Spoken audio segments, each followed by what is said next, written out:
way faster than I should. Welcome in, everybody. Sipes at the fridge getting beer. Speaking of IPAs, I did the dumb thing on Sunday, and so I got a bunch of free beer from my brother because a truck, I guess, overturned on Old 40 in front of the shop behind their shop, and once the beers hit the ground, they can't sell them. Holy shit. That shop helped pick them all up, and now they just have like all of this beer that like is free. Hell and yes. They were asking my brother like, hey, like, do you want some of this? And so they gave him like all these IPAs.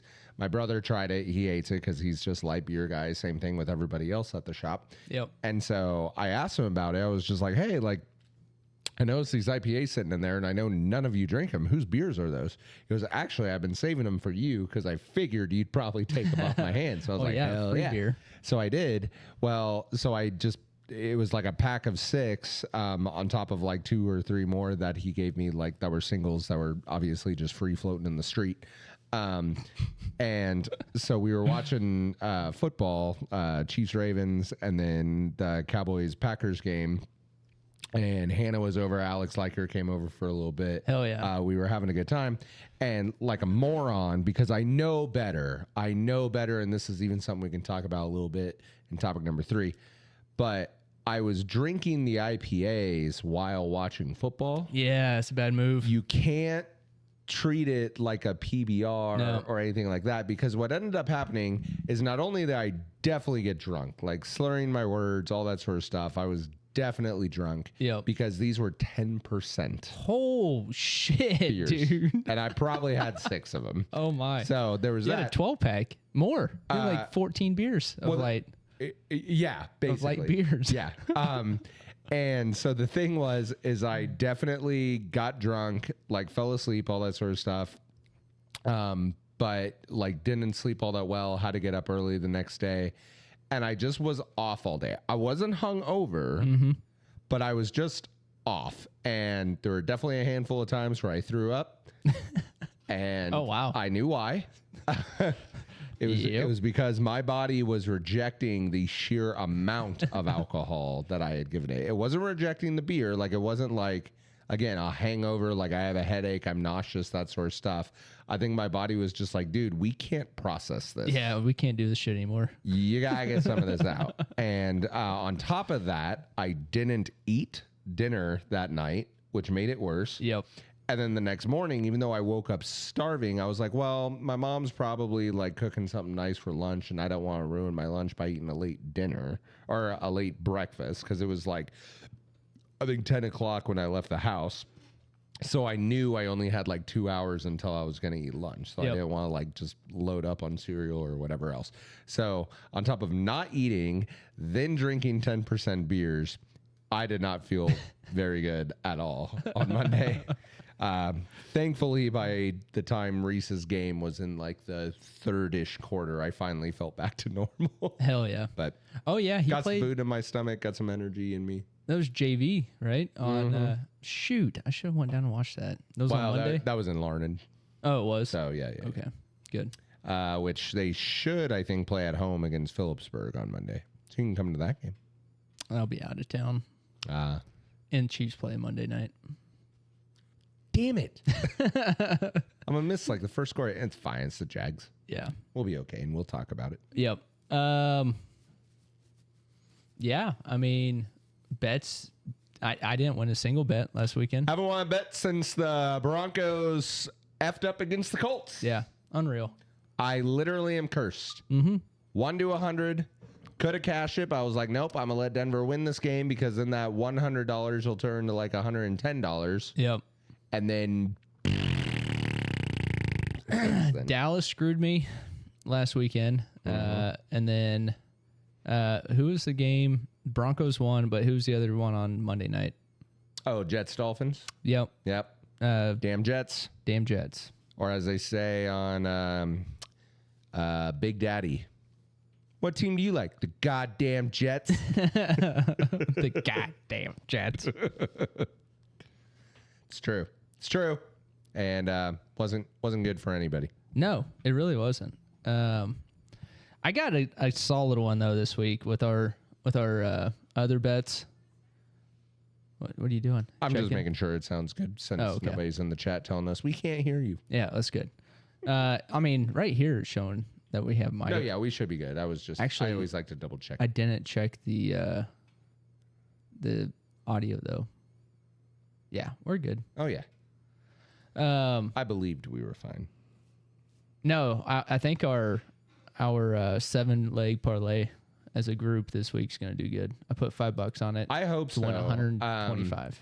I was surprised to learn the Giants are underdogs to the Saints. I was too. However, I think a lot of that has to do with Malik Neighbors going down with that torn ACL. Yeah, but I believe that. I mean, again, the Giants' front seven is one of the best in the NFL, and you can't tell me Spencer Rattler is not going to get sacked like 5 times. Right. That and I think Jackson Darsh is a better quarterback than Rattler, to be honest. Yeah, like I would agree with that. He, dude, I could not believe how well he was running the ball. And I think the best part about it is you could tell he was doing that on his own. Mm-hmm. And I appreciate guys who show no fear. Now, what I will say is he's not like built like Josh Allen where he can like run over people and stuff. So I would like to see him slide more because I think he's going to get hurt. Well, him going into concussion protocol literally in the first, half? I think it was the second quarter. And he was pissed off. It's like, yeah, dude, stop taking a hit to the head. Yeah. Like, what are you doing? So, but I like the way he plays. Yeah. I appreciate that about Jackson Dart. Mm-hmm. He's got this moxie about him. His swagger. Yeah, I love it. Which, have you seen him like without all of his like gear on? Mm-mm. He looks like the most regular dude. But like like Kirk Cousins light. Right. Like, but he has like the long hair. He kind of looks like an F boy, you know what I mean? Sure. But like when he gets all of his football uniform on, like in the one eye paint going down his face, and then like the chains and whatnot, like he looks like a completely different dude on the field than he does off. It's pretty funny. I do always appreciate the players who like, they wear all that stuff. Because first of all, in my opinion, it's like, dude, especially like Jamar Chase the other night, like boy had like diamond grills on. And I was just like, if one of those like diamonds falls out, like you're not finding that like on the turf. And I get it, like, oh, I'll just buy a new one because I'm rich. Or like something like that. But it's just like, dude, like why are you doing that? Right. It makes no sense. Like financially irresponsible. It really is. It really, really is, in my opinion. So, if you want to wear eye black, like, all right, have fun. Yeah. But, or you want to wear an arm sleeve like Patrick Mahomes, okay. Yeah. Like, do that. But the second you're wearing, like, a, $50,000 chain and, like, your $10,000 Rolex on the field, I'm like, what are you doing? Right. You're just flexing the flex at that point, dude. You're trying too hard. You don't need to check the time after you score the end zone, like especially with a $10,000 watch, bro. Yeah, probably gonna break. Yeah. So today, again, I really don't have a whole lot on the Ryder Cup. I don't either. It's mainly just acknowledging the fact that we battled at the end. Yes, which I did not watch. Nope. I think I turned it on. Yes. While waiting for the noon games, the Vikings-Steelers game was wrapping up, but that game was a blowout at that point. So I split screened the Ryder Cup, but I had the audio on the football game. So I didn't listen to the Ryder Cup, and I watched maybe a hole. Yeah. And that was it. I turned it on. My brother texted me. We'll get into that on topic number 1. Yeah, but no, we talked about it. We said we were going to review it. Yep. So, by God, we're going to do our due diligence and we're going to review it. Unfortunately. All right. Although I don't 1,000% blame Captain Keegan, and that's something that I appreciate about Xander Schauffele. Ooh, what are you doing? Oh. Yeah. Had to clear that earlier? No, I finally edited the podcast tonight. Oh, nice. Yeah. Double drop Thursday. Yep. Double drop Thursday. Yeah. Let's just get into recording because I guess I do have a little bit more to say about the Ryder Cup. All right. Let's do it. All right.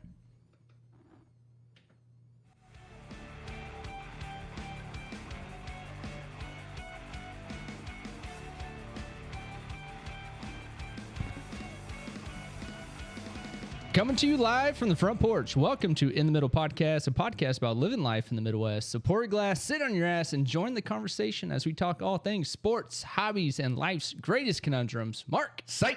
what's up, dude? I'm not going to lie. It just occurred to me. So before we actually turn the mics on, when we start on twitch.tv/ITM Kansas. Oh, that's where it is. You basically you get 10 minutes of just like a countdown to the pod, and that enables people to come in, get into the chat, pour themselves a drink, that sort of stuff. We allow you to get your place at the bar before we start talking your ear off. But because of that, we also don't turn the mics on during that time. So I had one of my ears exposed with like the headset on. And it occurred to me as the intro song was playing, I was like, this isn't as loud and bumping as it usually is. And then I was like, oh, wait, I only have it coming through one ear. Have volume. So yeah, if you were watching on the Twitch, you would notice that my drumming was not as enthusiastic until after I put the other earpiece on. Heck yes.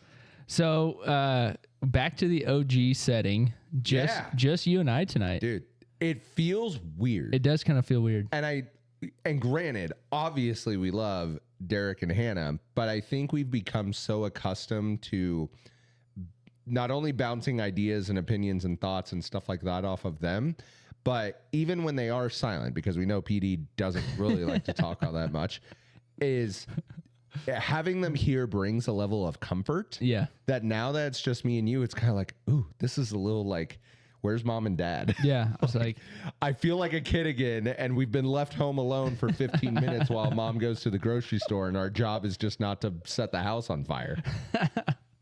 Don't say anything bad. Don't say anything bad. Don't say anything bad. No, it was funny. I had that thought earlier when we started streaming. I was like, yeah, this is kind of a weird scenario where it's just us, you and I, in the chat. Whereas usually we have 4 of us in the chat. So we're like, you and I are talking to 2 live chatters. Yes. Right? Correct. And now it brings us back to the OG podcast, man. Which, hey, we did like a solid 70 episodes. Yeah, we did. Of just us. Yeah. So really, this shouldn't feel like unfamiliar territory, but we love the ITM family. And speaking of the family, we, of course, love our Patreon supporters, Miss Hannah Haggard, Mr. Eric Burke, and Mr. Joe Roth. That's called the professional transition, ladies and gentlemen. And, of course, our longest-running supporter, Mr. Hunter Key. We appreciate all of our Twitch subscribers, like Farrafloss and whoever else is out there. I'm sure there's more, but maybe you should go subscribe right now. That way, like, your name pops up on our feed and it looks really cool when you're on the YouTube page. And you get like a cool little transition too. Exactly. And there's sweet, vibey music, and there's a clog dancer, and all sorts of stuff. So yeah, if you're not checking us out, go do that. But then, of course, we have to thank our official sponsor, which is McNary Chiropractic Family Health and Wellness here in Russell, Kansas, sponsoring the Dad Joke of the Week, guaranteed to crack you up. Go see PD for all of your family chiropractic health and wellness needs. Sipe, what is our dad joke of the week? Oh, man. All right. People are shocked when they learn I'm not a very good electrician. Oh, is that it? Yeah, people are shocked. I get it. No, I just meant, was that the whole joke? When they learn I'm not a very good electrician. Jesus. They can't all be bangers, ladies and gentlemen. I enjoy that one a lot. It's mainly because I appreciate a good setup and punchline. And that's just, that is a dad sentence. That's what that is. Yeah. That's something a dad would say.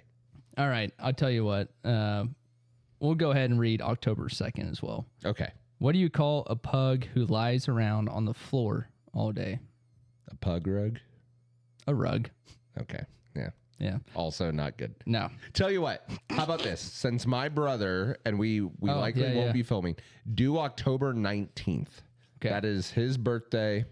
We're going to be talking about him a little bit in topic 3. Go to October 19th. Brett, this joke is for you. I got to get to the page. All right, here we go. I was trying to stall. I didn't think I'd enjoy watching Dirty Dancing, but I had the time of my life. Oh, my God.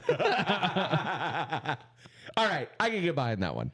And then the last one, there's two for, because this is the 18th and the 19th. Oh, okay. So if I were an OB-GYN, Yep. I'd call my pregnant patients bodybuilders. Oh my God. Bodybuilders. Bodybuilders. I love it. Oh, Okay, that man. made up for the two crappy jokes before. Yeah. Appreciate it. Yeah, the Dirty Dancing one was the best out of the four. I've heard The time. of my life. Dude, we need to talk about that at some point. 80s music and how sexual they were and how cringe-worthy of their dancing they were. I mean, to be fair, like, surely you know the band One Direction, right? Yeah, All of their songs, totally about sex. right. Which, like, it's one of those things where it's poppy, it's fun, and like, Yeah. oh, the kids love them. Like, this is great. Like, it's basically the new NSYNC.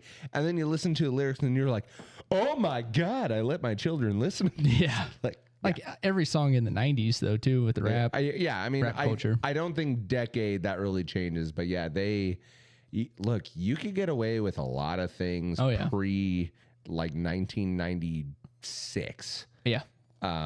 Whether it was television, whether it was movies. I mean, hell, Ghostbusters is PG, and there's literally a scene where a ghost gives another guy a blowjob. Hell yeah. Like, that's in the children's movie, ladies and gentlemen. So They won't know. which is basically the idea, because I've seen Ghostbusters no less than 20 times. And it wasn't until about time 18 that I was like, wait a minute. Wait, hold on. What is happening in this scene? I'm an adult and I've experienced this. The paranormal, not the other thing. Keep it clean. Mom and Dad aren't here. Yeah. True. Yeah, Hannah's not here to. Hey. Yeah. All right. Well, before we get started into our topics, just some house cleaning real quick. Be sure to subscribe over on Twitch, support us on Patreon, and join in the Discord community. You can check us out and all of our other socials and links by using the ITM Kansas handle. Yep. Don't forget to swing over by the merch store for all your shirts, hats, mugs, and more by using the link in the description below. Yeah. And if you're in the YouTube space, just go drop a follow, a subscribe. I think you follow Subscribe. and then you ring the bell to subscribe. It's a really weird 2-click system over there. Yeah, just do whatever YouTube wants you to do to make sure that you follow us. Yeah. But anyway, Mark, what are we talking about today? So today, as promised, even though we really don't want to, we are going to recap the Ryder Cup to the best of our ability without crying about how badly our country got spanked, at least during the first 2 days. But we'll talk about it.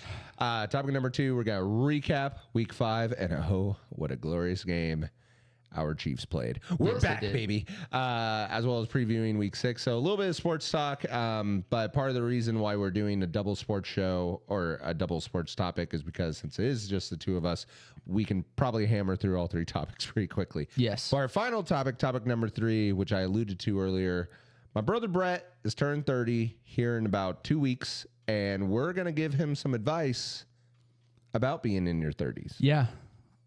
And I'm only 3 years in, but I feel like I have 5 years of advice at least. Yeah. No, you would be shocked how quickly the tide turns. Yes. When you go over that 3-0 hump. So I'm excited for topic number 3. Yes. All but right. First, topic number 1.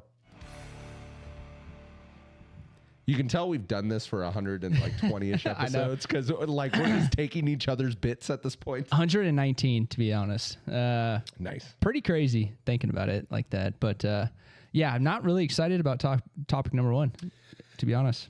Look, the Ryder Cup, there were some high highs.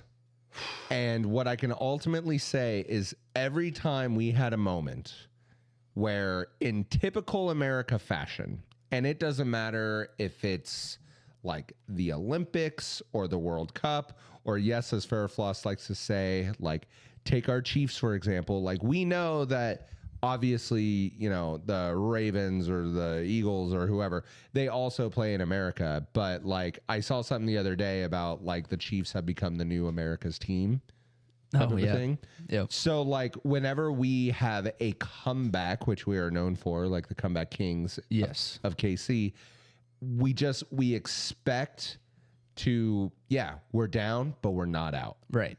And that's how we kept experiencing Friday and Saturday of like, okay, look, this is bad. We're down, but we can 2. come back. We're down 1. Yeah. We're coming back. Yep.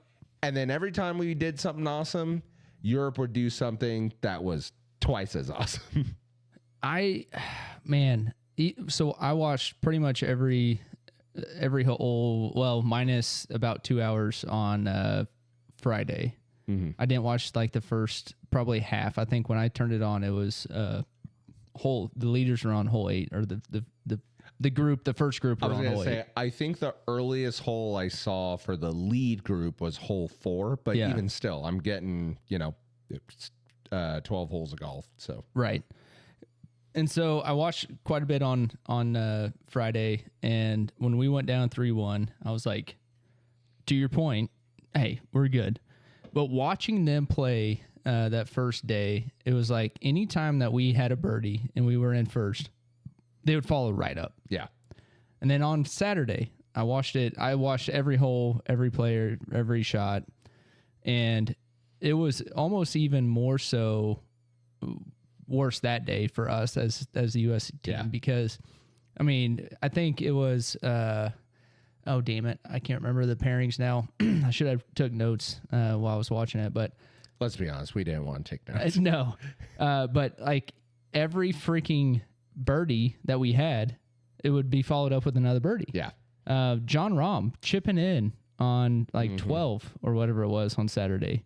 Unbelievable. Yeah. The fact that it was Spieth and oh shoot, who was it? Not Spieth. Not Spieth. Sorry, other dipshit. JT. I still don't like that guy. JT and Cam Young. Anytime that they would they played out of their ass. I think they shot as a team. They were the only ones to get a point, like 9 or 10 under. Yeah. Right. But they only won by two holes. And so Scotty and DeChambeau, that was really just not good. Touch on Scotty Scheffler, like world number 1. Yep. We've seen him be the most consistent, unshakable golfer out there.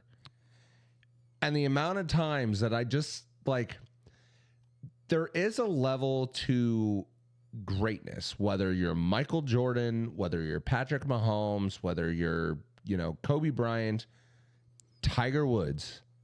You can flip the switch and turn it on. Yep. And it's like, all right, enough's enough. Time to bury these fools. Yep. I don't know if Scotty has that switch because again, he's so consistently good and so monotone that even if he has a bad shot or something, he's very good at controlling his emotions, on to the next one, which is what you need in golf. Right. But there needs to be a level of urgency that he just doesn't ever show. And I think the Ryder Cup was a perfect example of when Bryson missed a putt that he knew he otherwise should make. He did. He would be like, oh my God, I just messed this up. And not in a the world is crumbling around me thing, but because he knows he is disappointing his team, his country. It wasn't about him trying to win a major. Right. It's my guys are counting on me to hit this putt and I just missed it. I now let them down. So tell you what, next hole, I'm hitting my drive harder than I've ever hit it. And he would go do that. And it was one of those things where Scotty just all weekend, you just kept waiting for the sleeping giant to awaken. And he never did. So, and I want to counter you a little bit. I think he did. It was just Justin Rose and freaking Tommy Fleetwood would... Justin Rose. Dude, oh my God. They were insane this weekend. Yeah. They paired both days. And Scotty afternoon pairings. Yeah. Scotty would freaking make a putt and then Rose would make a freaking 25-foot putt or a 15 or an 18-foot putt. The one that he walked in. Oh my God. Yeah. Was cold as shit, dude. 5 feet left. So yeah, Justin goes back and like it was literally 5 foot off of his putter. Yeah. And he knew he hit his mark, and he started walking towards the hole. I think it was like a 20-foot putt.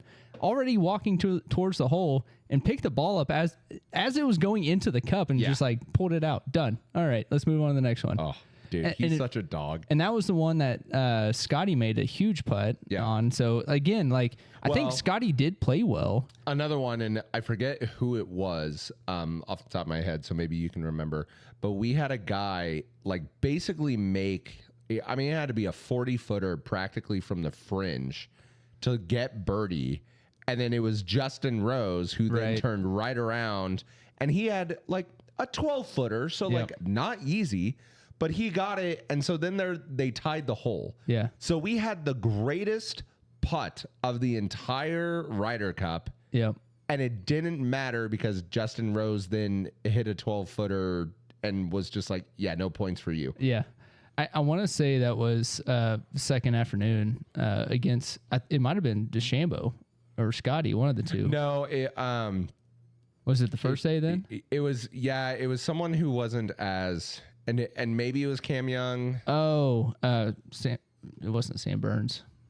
No, Ben Griffin maybe? Ben Griffin. Maybe it was great. Yeah. Because he had that big celebration and like the crowd's going crazy. And I'm texting the group like, holy shit. Yeah. Yeah. Yep, that's what it was. Yeah. Yeah. It's just how it was, man. One of the commentators said something that it just stuck with me. Scotty is world number one when all the weight of the world for his progress is on his shoulders. Mm-hmm. Okay. And they even mentioned Tiger was not the best Ryder Cup teammate either. Which that was before my time, so I wouldn't know. Right. And I didn't know that either. But with all the majors that Tiger's ever won, I saw a sheet today or a listing, a ranking, if you will, of the top points scored by each player that's ever played the Ryder Cup. Sure. It was a top 10, I think. I mean, you have to assume Tiger played in like 8 of these. Right. And I think he was number like 6 or 7 on the list. Interesting. And he only had 12 points total in all of the Ryder Cups he's ever played in. The top was what I don't remember the guy's name. It's a European, 23.5. And then number 2 was like 22. And then Justin Rose was actually all the way down to, I think, 4th or 5th with, I think, 18 points. Yeah. But then but even still, that's way more than Tiger. Right. And that's what I'm saying. Like, I don't think like majors and PGA wins necessarily translate into Ryder Cup golf. Because one of the things I did notice this weekend that the Europeans were just unreal with, the Europeans played as a team for something way bigger than themselves. Mm-hmm. And I felt like our team, the U.S. team, we were even though in the PGA rankings, our whole team wiped the floor with the European team. Yeah. As far as placement this year, points, everything. Really, Rory was the only one on the European team worth mentioning in terms of world ranking. Yeah, in the top 10, right? And so as far as like an average PGA world ranking, we had the far best team. Yeah. What we didn't have, though, was that cohesion of being able to play partner golf at all. Yep. When you're talking best ball or alternating shot on the first morning, like in the mornings, and then playing 4-ball in the afternoon, which can we come up with a different name for that? It's just best ball. Yeah. 4-ball is just best ball. Whoever has the lowest score on your team, that's the score you put on the card. It's best ball.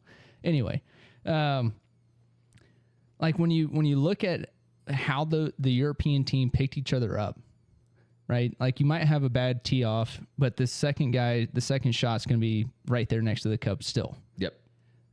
Whereas we might have right in the middle of the fairway, but our second shot on our alternating might be 30 foot or on the green still, but a 30-foot putt. Yeah.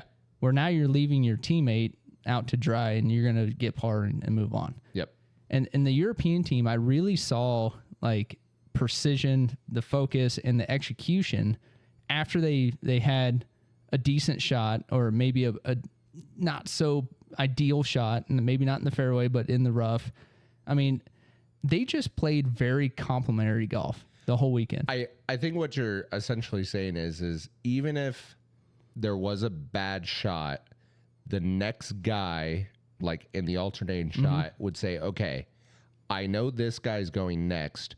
Where can I put him in a position to succeed? Yeah. Not, I want to hit it as close to the pin as possible, which like obviously makes sense.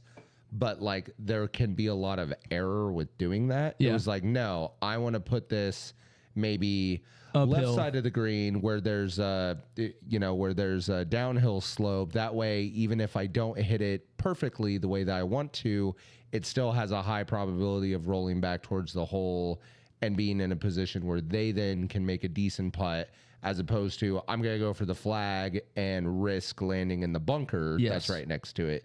Like, yeah, I think that's where, Europe was very, nope, I'm going to give my partner the best opportunity to make his shot. See, and I think it gets even more granular than that. I think they know their partner well enough to know that he likes to hit a cut, he likes to hit a draw. Yep. He likes to have a putt uphill and going left to right, or he likes to have a putt uphill right to left. I mean, I really think that they know each other's game well enough that it was just an edge that they had on us. That, I mean, Bryson played with 5 different people over the weekend. That. Yeah. Like, that sounds about right. Like, we had no idea who to partner anybody with. Yeah. We had some somewhat new guys onto the team this year that have been in the PGA, like with their tour card the last maybe year or two. They're not necessarily top 10. They might be top 20. And so it's one of those things that I just don't think that we had the cohesion like the European team did. I think the European team almost had an edge because we won so many majors this year that there wasn't any of that like internal competition between the team. Yep, I would agree. Like they all kind of were on the same page of like, yeah, you know, I mean, other than Rory winning the Masters. Which what was it, like 13-5 at some point or something? Like, and so even going all the way to Sunday, which I'll be honest, I didn't watch. I didn't either. Because first of all, it was a foregone conclusion. Despite the comeback that we had, I think we technically got it within 3 points. But even still, it was like the odds of us clean sweeping on Sunday was so low. And that's what we would have had to do to win. And I think for me, the thing that made that the most frustrating is, clearly on the head-to-heads, the single matches, we were dominating. That's the world ranking right there. Yeah. Is me versus you. But in partner play, that's where Europe gets us. And then it's like, the only way you can win is a clean sweep Sunday, which is an impossible task. And I think for me, the biggest takeaway I took out of the Ryder Cup, basically 2 takeaways.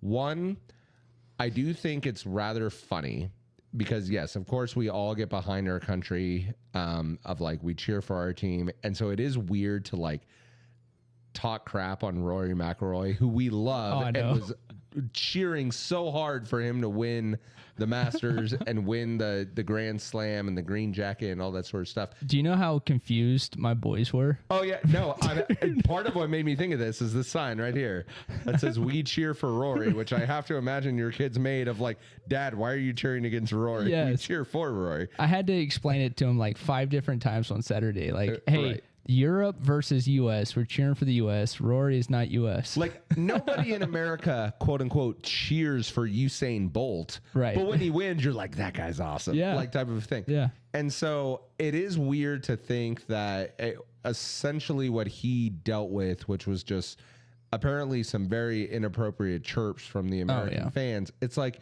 you guys will literally turn around at the next golf tournament, follow him the whole time and sing his praises. Like, let's not let's be objectively respectful in that manner. So that's number one. I was just disappointed in that side of the American fans of just that particular thing. It's like, show pride in your country. Yes, boo the other country or the other nations.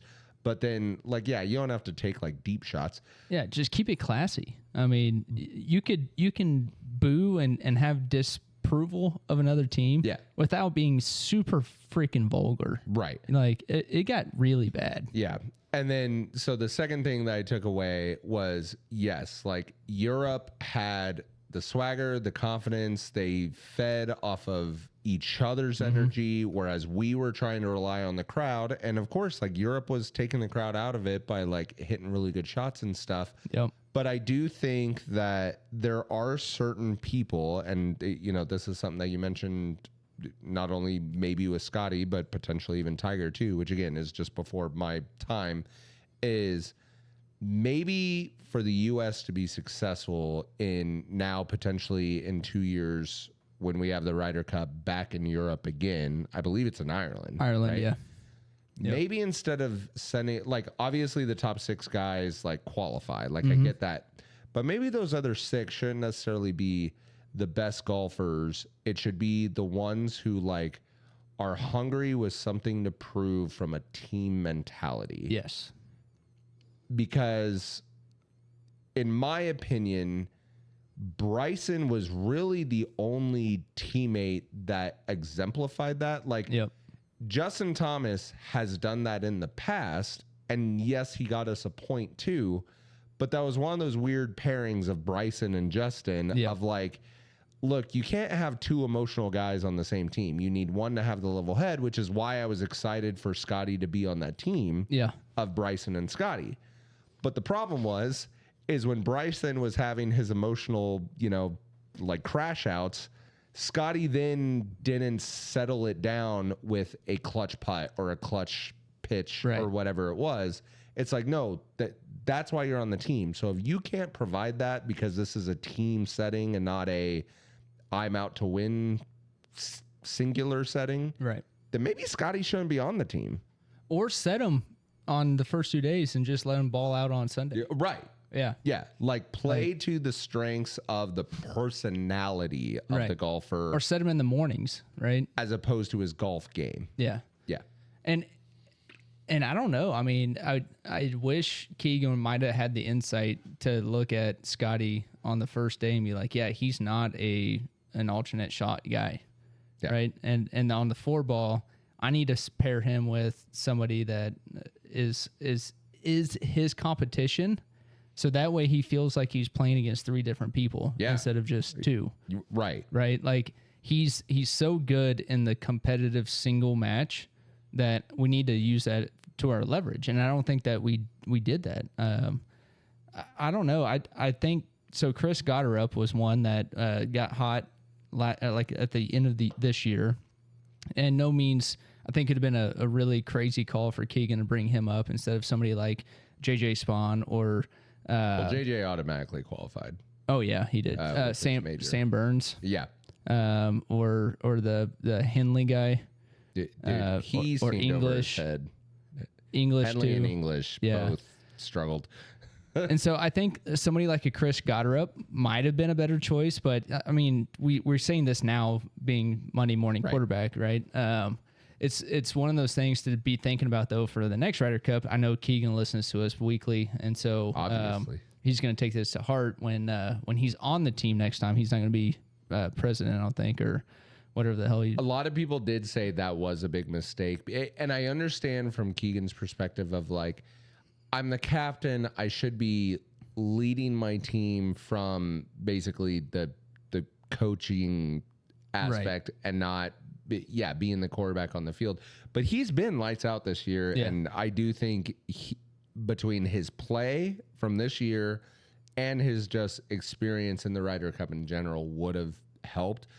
Another thing that I do want to point out is there was a reporter who asked Keegan, like, you know, hey, like, now that you've been through this or whatever, and like you kind of ultimately had a catastrophic failure, like, what do you wish you would have done different or whatever? And Xander Schauffele, like, props to Xander Schauffele, like, quickly, like, grabbed the mic. He was just like, yeah, if only Keegan could have made all of our putts for us, like, and basically said, no, this is not on him. We did not play up to the standard that he thought we could.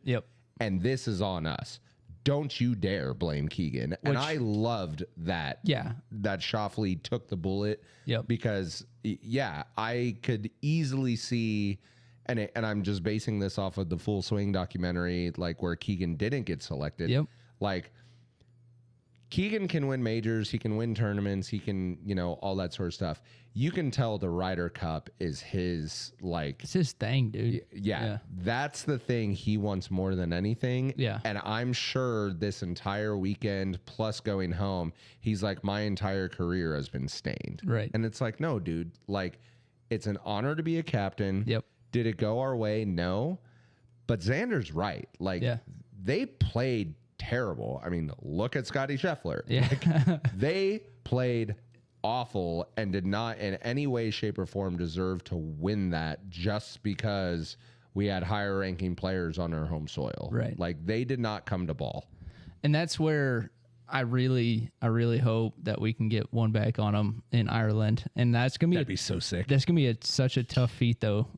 You got two of the people that I'm assuming that are going to be on the team again. I mean, Shane and Rory. Right. Yeah, Are the from Irishmen. Ireland. Yeah. And that have essentially helped make golf so popular that it is today. Yeah.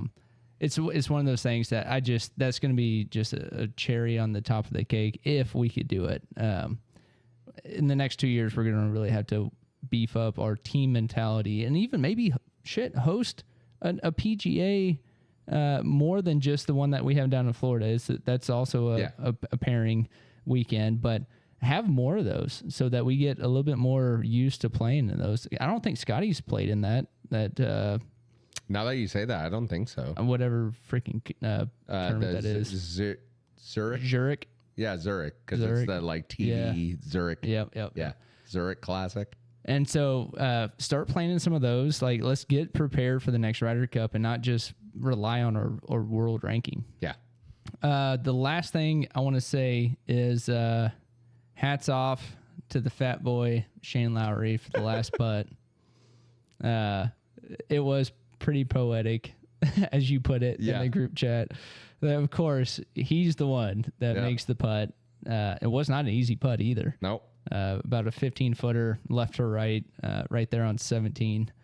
And he's the first to tell you, too, whether it's the Zurich Classic, the Ryder Cup, whatever. He's like, look, I'm just here to support Rory. Right. And so the fact that he got to be the hero. Yeah. When, dude, he carried him on Saturday afternoon. He carried Rory the last 9 holes. Yeah. I mean, yeah. But that's not his mentality, which, again, is what we're like. When you pair Shane with Rory, Shane basically says, look, I'm just here to make sure Rory has a good shot. Yeah. And I'm going to here to pour the Guinness after we win. And we need to have more of that from the Americans. So, shout out to Shane Lowry. Shout out to Europe. Yeah. Hey, U.S., it was a valiant effort on Sunday to try to come back. But the reason none of us watched was because we knew it was inevitable. Yeah, it was over. Surprised we got as far as we did. Play better next time. Yeah. On the first 2 days. Damn it. All right. With that, we're going to move into topic number 2. Finally, here we go. I'm just going to do this. This one's for free, chat. Here you go. You ready? Oh, yeah. This is a good segue to get here. I'll take one, too. Oh, Chiefs. Oh, Chiefs. My darling Chiefs. My favorite thing about being a Chiefs fan, on top of the fact that we've been to 3 straight Super Bowls, we have the greatest QB head coach combination we have. I mean, look, guys, Taylor Swift cheers for our team. Like, let's just be honest. Is the fact that we can have moments of, I don't even want to call it doubt, but just like, what are we doing? You're not going to call it doubt? Well, no, here's what I mean. And Sipe, I'm sure you'll allude to our group text and stuff I'm going to. Like, look, we can doubt our running game. We can doubt our offensive line. We can doubt our kicking game. We can doubt if Patrick Mahomes can throw a swing pass because he struggled with that last year, at the beginning of the year, stuff like that. But when the cards are on the table, for example, when the Ravens are coming to town, I can vehemently sit here last week and I can say, look, we live rent-free in the Ravens' heads. Yeah. And we're going to beat the Ravens. And I have zero doubts about that. And people in the non-Chief sphere who don't pay attention to our team, who think we get the benefit of the doubt from the refs or the league or whatever the case may be. You can say whatever, like we're lucky, we're whatever. But the best part is when you have to eat crow, aka eat raven, because no, it is a foregone conclusion that when Lamar Jackson comes to town, or even if we just go to Lamar Jackson's town, that is incredibly loud in the microphone. Sorry. Yeah, I'm done. Thank you. Is we're going to win that game, first and foremost. But not only did we win, we silenced doubters of like, well, I mean, the Chiefs offense hasn't like scored more than whatever 30 points since blah, blah, blah. Or, oh, the Chiefs defense, like their secondary has been so bad, blah, blah, blah. Even if this is a one-off, like, do I fully believe we're going to beat Jacksonville? Like, we'll talk about that game in a little bit. Like, sure. Do I believe we're going to look good? Sure. Do I believe we're going to score points and stop their offense and all that? Sure. But if we also lose that game, I'll be like, okay. Yeah. Like, at least I know when the Ravens come to town, we're going to beat Lamar Jackson. And just the sweet nectar of watching that game of, yes, not only did Mahomes just do whatever he wanted, 4 touchdowns, Worthy was awesome. Kelsey was good. Thornton made another awesome bomb catch. Yep. Like, offensively, we looked great. And then defensively, I don't know if you know this, but the Ravens were like averaging like 36 points a game. Mm-hmm. And they, if not for a garbage time touchdown, that would have been, 10 points? Mm-hmm. Which is the exact amount they scored the last time we played them. Yep. Last 2 times we played the Ravens. 20 total points for them. And they're this supposed unstoppable offense. MVP quarterback. Yeah. MVP running back. I want to step pad all you want, buddy. You ain't Patrick Mahomes and you never will be. Right. And this is one thing. I had a few takeaways. Excuse me. Few takeaways on this one. Last week, I said Pat needs to get his shit together. Mm-hmm. Guess what he did this week? This past week. He got his shit together. He didn't just get it together. He organized it. Yes. He dusted it. Yeah. He polished it. Yeah. Like just whatever sort of cleaning method you want to say. That shit is now a golden turd. And then he threw it out because the shit isn't here anymore, guys. Pat was on one. I think I counted 2 throws the whole night that he did not hit his target. Yeah. That's all I've been asking. That's all I've been asking. Yep. I said, Pat has not been on. And if he has been on, we might be 4-0 right now. But we're not. Okay. The other thing happened that was a big, I think, confidence boost for Pat was X was back. Yes. And X was freaking back. Holy shit. Oh my God, dude. Like, and look, I will be honest. I did not know what to expect, but my best expectation was he makes a couple splash plays and then be out, but then comes up like holding his shoulder or like doing the shoulder like shrug, like okay, shaking it out. Shake it off. You'll be okay. You'll be okay. Like we'll get an injection at halftime. Right. No, dude, he looked fine, perfectly fine, healthy. Yep. And that was a pleasant surprise. Dude, it was so good to watch our offense click. And I know Xavier being back was a huge part of what they've been practicing literally since spring ball. Yeah. And that was a huge hole for Pat. And I understand that. But the fact that everybody knew that Xavier was playing, I mean, the Ravens prepared for it. Yeah. And they couldn't do shit about it. Right? Like, that's huge. Yeah. Not to mention, this is week 4 that we're talking about. Yes. This upcoming week is week 5. Rice is coming back either 6 or 7. So we play the Jags, then we play the Lions, and then comes back. Rice is back. Yeah. Dude, hold on. Yeah. Okay, guys, hold on, because if we got this much better with Pat's confidence, with the route running, with the spreading the ball around, wait until Rice is back. Yeah. Week 7. Exactly. Are you kidding me? So real fast, this is gonna be fun. Before the year, I predicted the Chiefs would go 12-5, right? Yep. Before so did I. year. Yep. Here was my prediction. Truthfully, these were the teams I said we would lose to. I said the Chargers will beat us. I assumed it would be in Kansas City, but they got it on the first game because and based on what we saw this past week, X was going to be the game plan. Mm-hmm. He went out on the third play. Game plan went out the window. We ended up losing that game 21-27. It happens. Barely lost. You never expect injury, especially when it's your own player. Right. Taking Injuring him. So I said we were going to lose to the Chargers.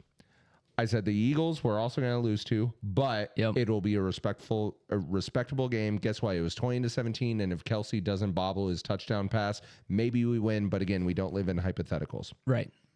I said we would beat the Ravens, which a lot of people thought that was going to be impossible based on how we played versus how their offense looked, all that sort of stuff. But I'm like, no, we're going to beat the Ravens. Our other losses, so again, we're up to 2. Chargers, Eagles. Broncos. I said the Lions was going to be 1. The Bills, because we always lose to the Bills. And then, yes, I believed one of our losses based on what our record is and seeding was either going to be the Broncos in week 17 or the Raiders in week 18. Right. Just based on the fact that it's like, look, we've already locked up the 1 seed, the 2 seed, the 3 seed. There's no reason to risk our guys getting hurt. Yep. There's our extra loss. So no, we're on track. That's what I mean. Yeah, we're on track. Like, based on the way we looked with X coming back, do I expect us to beat the Lions? Not necessarily. Do I think we can? Absolutely. Yeah. Do I expect us to do it, though? No. Then we're going to get Rice back. Bills are going to give us our all, which is what they always do. But here's the best part, too, is with Buffalo having their soft schedule, even if we do beat Buffalo, I do still believe they get the 1 seed because at this point, we've, dropped the 2 games. Buffalo has a relatively soft schedule. They're going to keep a stranglehold on that 1 seed as much as possible. They will try their hardest against us, which is why that game's probably going to go Buffalo's way. Yep. But beyond the Lions and Buffalo, I think we run the table. And then again, like I said, maybe you drop week 17 or 18 because you're resting the starters. Yep. And yeah, my prediction is solid. So to everybody who was freaking out, hold on, about 0-2, hold on. No, hold on. The logic is sound, but that doesn't mean we don't have problems, which is where I think you're going to go. All right, so, here we go. Okay. So the group chat went wild. Yeah. The group chat went wild. We win our first game of the year against the Giants 2 weeks ago. Correct. And the group chat goes plumb off the rails. We need new running backs. We need wide receivers. Where's Tyreek at? We need a new kicker. Yep. And I'm like, guys. All true. Guys, just hold on. It is the 3rd week, and we got to win. Did we forget about winning? Yeah. I don't know. We did. Yeah. Because we're spoiled. All right. We are. Bucker missed a 56-yard field goal this weekend. True. From the right or the left hash. Not a gimme. It was not a hard or not an easy kick. Nope. First thing that comes into the group chat, get rid of Bucker. I have to listen to this crap for 4 weeks now. All right. Mostly just the last 2 weeks. To be fair, he has missed at least 1 field goal or extra point in 4 straight games. Let's talk about the extra point, though. 4 straight games. Let's talk about the extra point against the Eagles. Right? I think it was the Eagles. No, sorry, against the Giants. We had a 15-yard penalty when Kareem Hunt did the whole slashing the throat thing. True. That was the PAT that he missed. Okay. It was like a 45-yard PAT. True. And then he missed a 67-yard, or no, 57-yard in that same game. Oh, no, we got to get rid of him. No. Bucker won us a Super Bowl that everybody likes to forget about against the Eagles. He has been tried and true. And yes, has he been a crazy golden leg for the last, 4 years now? It's something like that, yeah. Yeah. Yes, he has been. Yeah. The game the other night, when he missed a 56er, that is not supposed to be a give me. I know kickers all across the NFL right now are making stupid long kicks. We just saw it the other night. I'm just saying when you see and don't get me wrong, do not hear what I'm not saying. I understand that there are not 32 Brandon Aubreys out there. Right. I get that. He's one of one But too. when he can run onto the field as the clock is ticking down and kick a whatever that was, like a 65-yarder. 65, yeah. Like second, tied for second. That's something that, like, in our heads, because he has been so clutch and so good from long range, that we can expect Butker to do. So then when, yes, he did does, week 1. But what I'm saying is when it, and you're right, he did make that. I mean, I think that was only like a 30-yarder or something. No, like it was like a 48-yard field goal. All right. In 10 seconds. Either way, the point being is in this NFL world, which is actually funny. I was listening to this. I think it was maybe on like Colin Cowherd or something, and I even saw a meme the other day of like, you know, someone needs to get whoever the sports science guy from ESPN to explain A, why there's so many block kicks out of nowhere, but then also B, why kickers suddenly in the last 10 years are basically automatic from 50 and in, and then even from, you know, are now hitting 60-yarders. It used to be you had to get it within a 40-yard field goal to feel good about it. Right. Now it's a 50-yarder, and you're like, we're fine. Yeah, that's what I'm saying. So when Butker misses those, 47-yarders or those extra points that are only 33 or like whatever, you're like, dude, what are you doing? Right. Because you're spoiled. You should be making those in today's NFL. No. What I want to see, and yes, was there an overreaction? I was like, get rid of Butker. Yes. Of course. And guess who's still up here? I understand. It's Butker. Here's the deal. Here's what I want to see, though.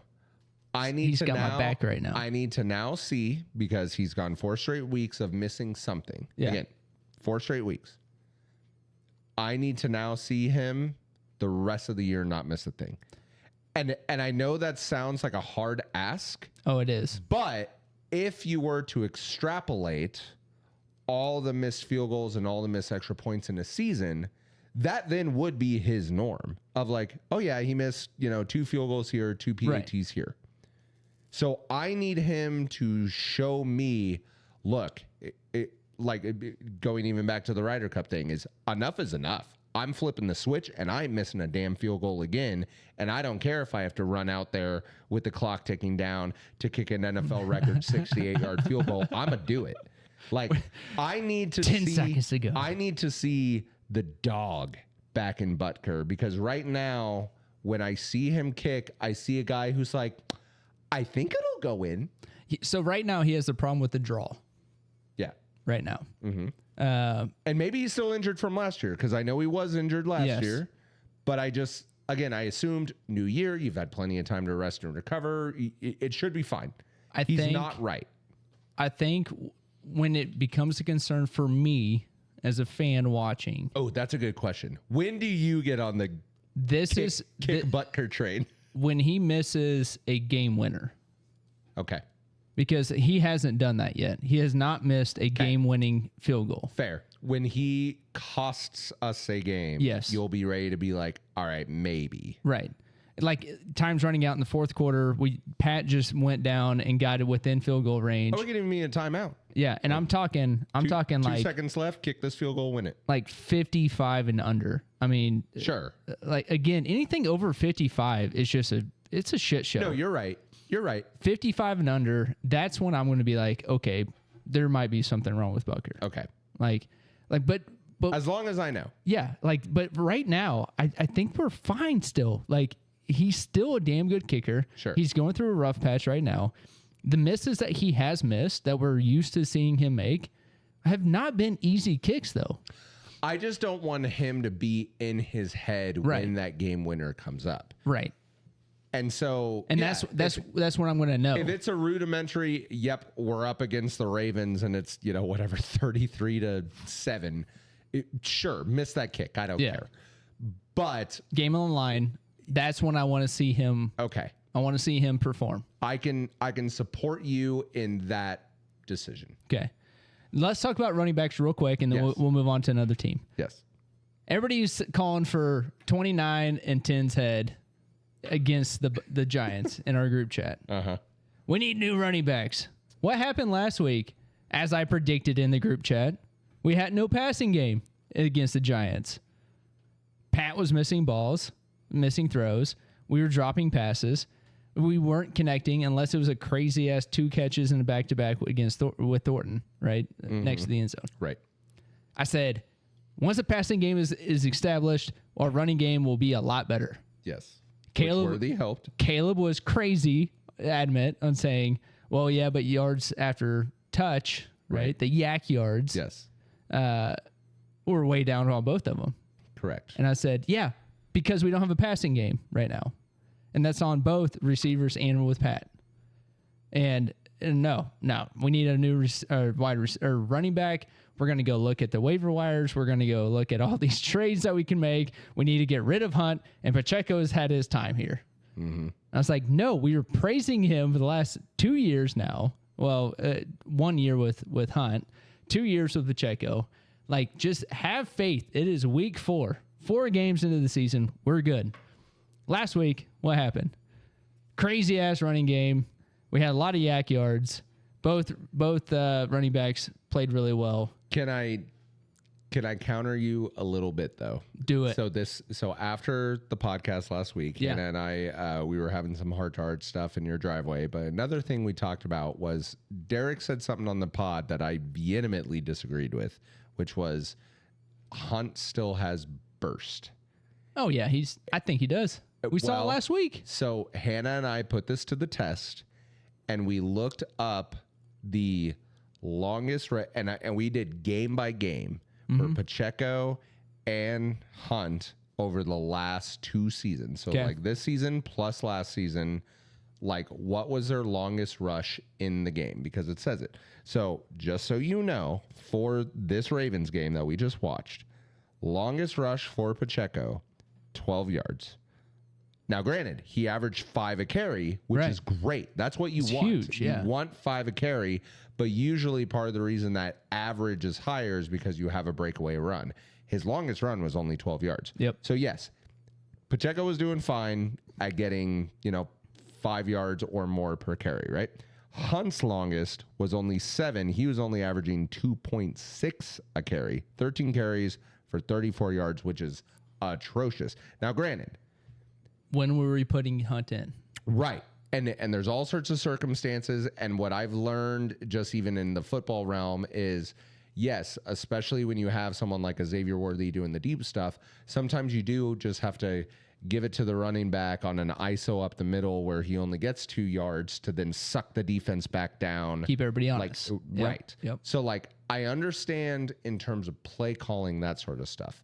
But what Hannah and I then did is we compared it to the other top tier running backs, whether or even the quote unquote the lightning running backs. So whether your name is Jahmyr Gibbs, Devon Achane, Jonathan Taylor, Saquon Barkley, all that sort of stuff.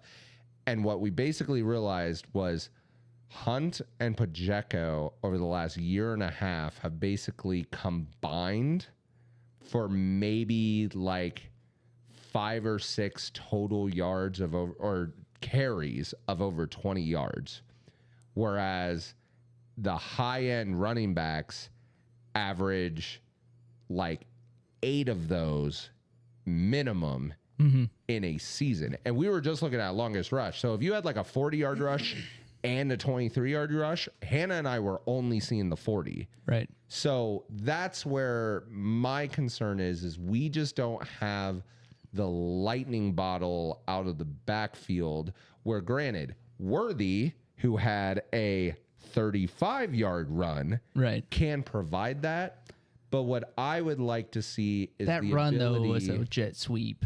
Well, right. Yeah. But what I'm saying is what I would like to see, and this is similar to Butker, because Pacheco looked better. He finally looked like he was starting to run people over again. I saw the angry legs. That was the first time in a while I've seen the angry legs as he's stomping through the offensive line.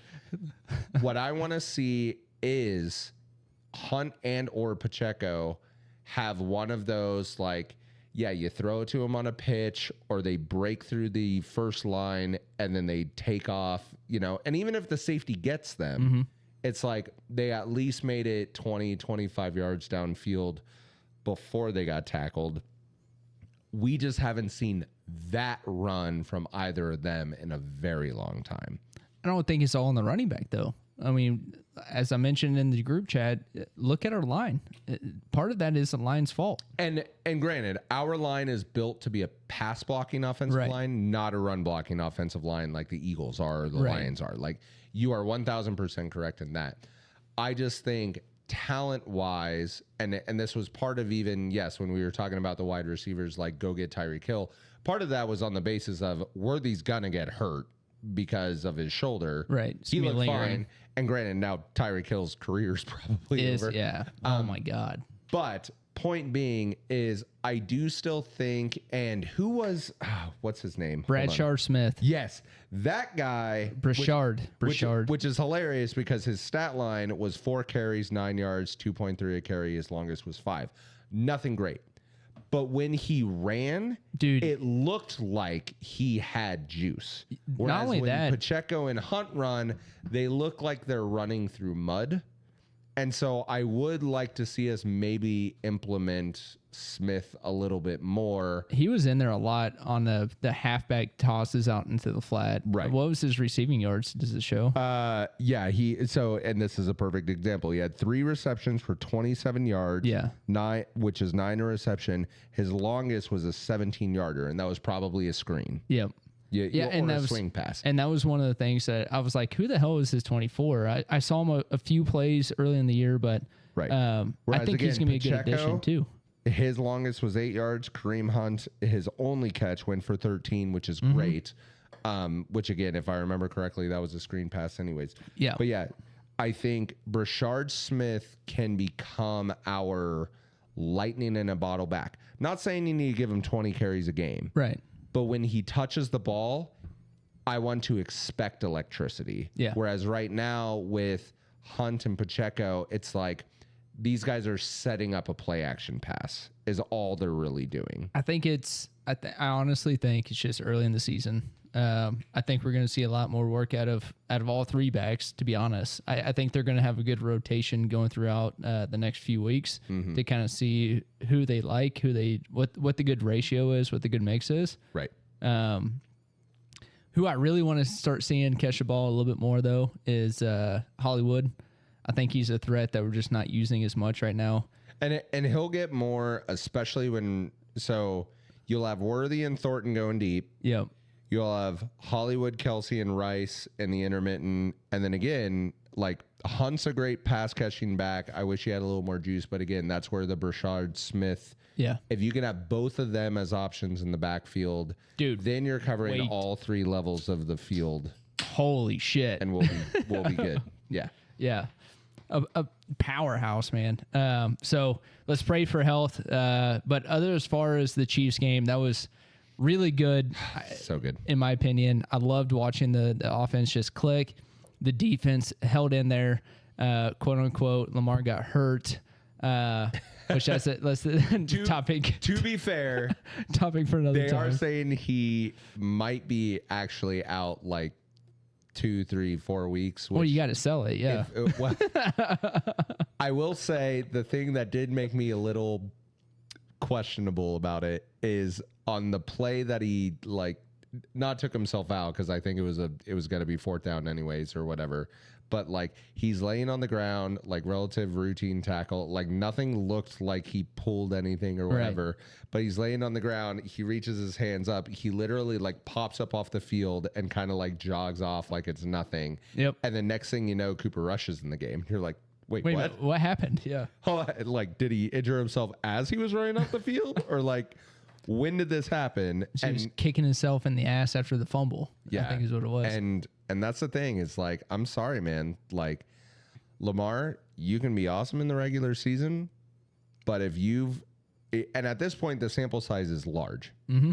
He's 1-6 against Mahomes, and that 1 came because they went for it on 4th down, because anybody who's against the Chiefs, don't give Pat the ball with time left on the clock. Yep. So instead of doing the normal thing, which is punt the ball, they went for it on 4th down and happened to get it, and Pat never touched the ball. Yep. That's the only way Lamar has beaten Pat, is it came down to a 4th down play where they said, we can't give him the ball because we're going to lose. Right.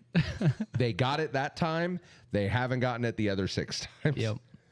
Which is beautiful, really. Sorry, dude. You're a joker. Yeah, and if it keeps playing out with injury with the Ravens team, we won't have to worry about them in the playoffs either. No. So and the other part is once again we shut down Derrick Henry. He had 8 total carries, and here's the best part, because we just talked about Pacheco got 5 a carry, and that's great. Henry was averaging 5.3 a carry. Yeah. But because again we know, look, if you make Lamar throw, he will crumble against us. Yeah. Like, not against anybody else. Like, Right. It could be the Bills. It could be the Eagles. Like, Lamar can do whatever he wants. But against us, I don't know if Spags knows something that other defensive coordinators don't know. I don't know. But all I know is that the second we are playing Lamar, either we're tied or leading. Mm-hmm. And it's pass, as if Lamar's trying to prove something to us. It's unreal. You take out Derrick Henry, one of the best running backs in the history of football, render him useless, and I say useless with 5.3 a carry, and the Ravens get their doors blown off. It's so great. Every time. I love it. Let's talk about the Bucks. Yeah, going against the Eagles. Yes. More injuries, by the way. By the way, did you see Bucky Irving is now apparently injured? Oh, shit. I didn't see that. I still, well, first of all, none of it's serious. They still got White, though. Right. And White's a perfectly capable running back. Yep. I would not be shocked if over the course of the next, month, with Evans being out, Bucky potentially being out, Baker still has lost, on top of the fact that he hasn't had Tristan Wirfs all year. Yep. He's also lost 2 other offensive linemen. Mm-hmm. Bucks are getting cluster injuries, but here's the thing. All they got to do is win the division, which they're going to do. And if everybody's healthy come playoff time, Bucky's to the bowl. Yeah. Still make the run. It's going to happen. Yeah. So, don't be shocked if the Bucks, maybe go 2-2 or 1-3 over the next couple of weeks, regardless of who their opponents are, just simply because of injury. Yeah. But they'll be fine. I tell you what. But yeah, toe-to-toe against the Eagles. I was really, really excited to watch that game because the way that they came back, if I remember correctly, they were down 17-3 at one point. Yep.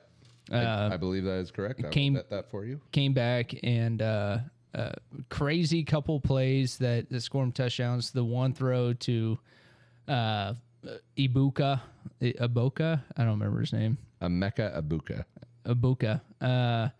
That was a crazy ass pass and catch. A broken play. Number 2 ran down the right side. Oh yeah. And then it almost got tipped twice before he caught it. He kind of blindly caught it and ran for a 65-yard touchdown, which kind of got him back into the game. Yep. And then really, I think they would have won this game. If... by the way, it was even worse than you thought. It was 24-3. 24-3. And then 24-6. But yeah. Baker and company basically got it back. And granted, technically, it was 31-23 because the last play ended up being a safety where the punter ran out of bounds. Right. Which I will give. Look, I have crapped on Nick Sirianni as a head coach. That was a beautiful play. That was a smart ass play. And it was so close. Yeah, though. right.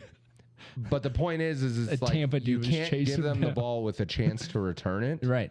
And you can take the points. Mm-hmm. Now, granted, I don't know what the line was. He might have screwed a lot of people's bets up right. doing that. But so no, it was 31-23, which not great. But again, you're losing 3/5 of your offensive line. Yep. No Mike Evans. I don't know specifically when Bucky Irving got hurt, but potentially no Bucky Irving.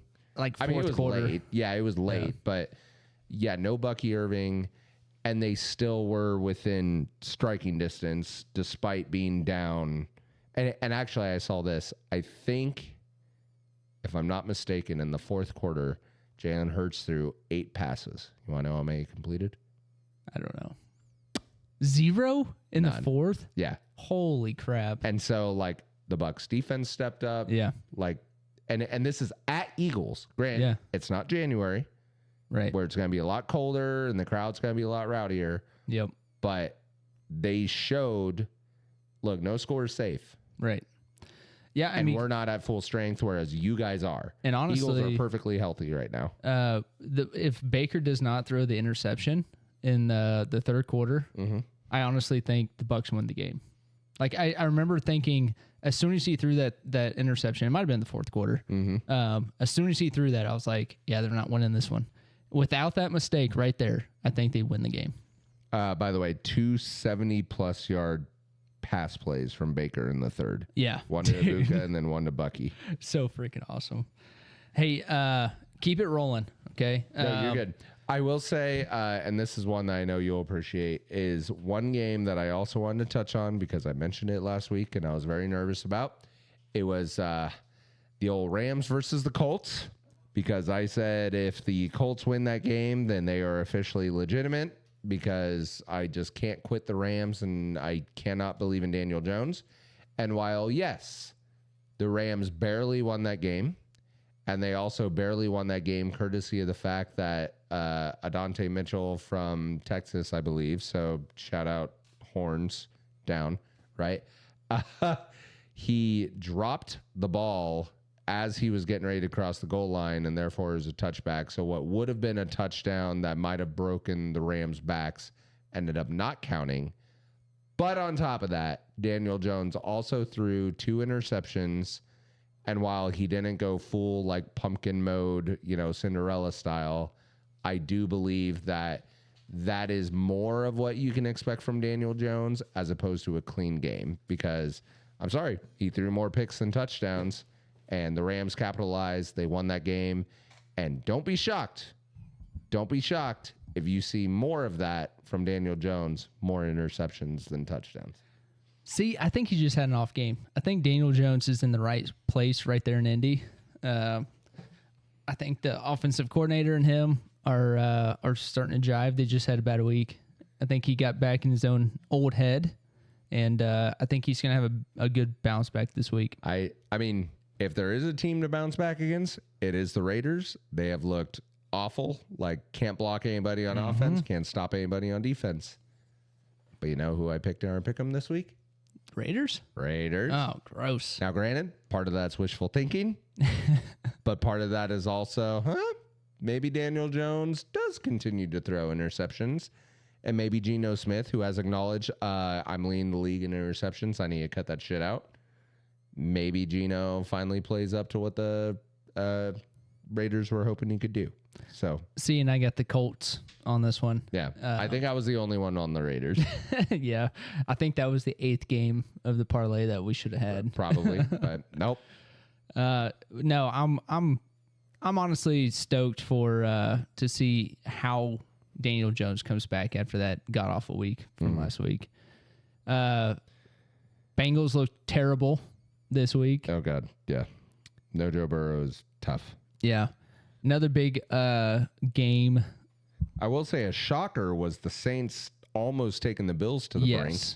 They had a chance to go up until Spencer Rattler threw an interception in the red zone. Yeah, that was another one of those games. So it was a 31-19 game. Technically was a lot closer than it looked. And that also gives me a little bit of hope as a Chiefs fan that, hey, on whatever date the AFC Championship game is, we can go into Buffalo and knock them off. I mean, yes and no. I think they were overlooking the Saints quite a bit. I think so too. It was kind of classic an off trap game. Yeah. But that also would have been one of the greatest upsets in NFL history. It would have been freaking awesome. In terms of like Vegas line and stuff like that. Okay, Hannah very quickly wants us to touch on the nonsense of ties in the NFL, aka the Cowboys and the Packers. Which, look, Hannah, I know you're very upset about the fact that your Cowboys got a tie, but here's the actual reality is, first of all, nobody was giving your team a chance. at all. Right. Nobody. Packers were going to blow the doors off Dallas. Everyone knew it.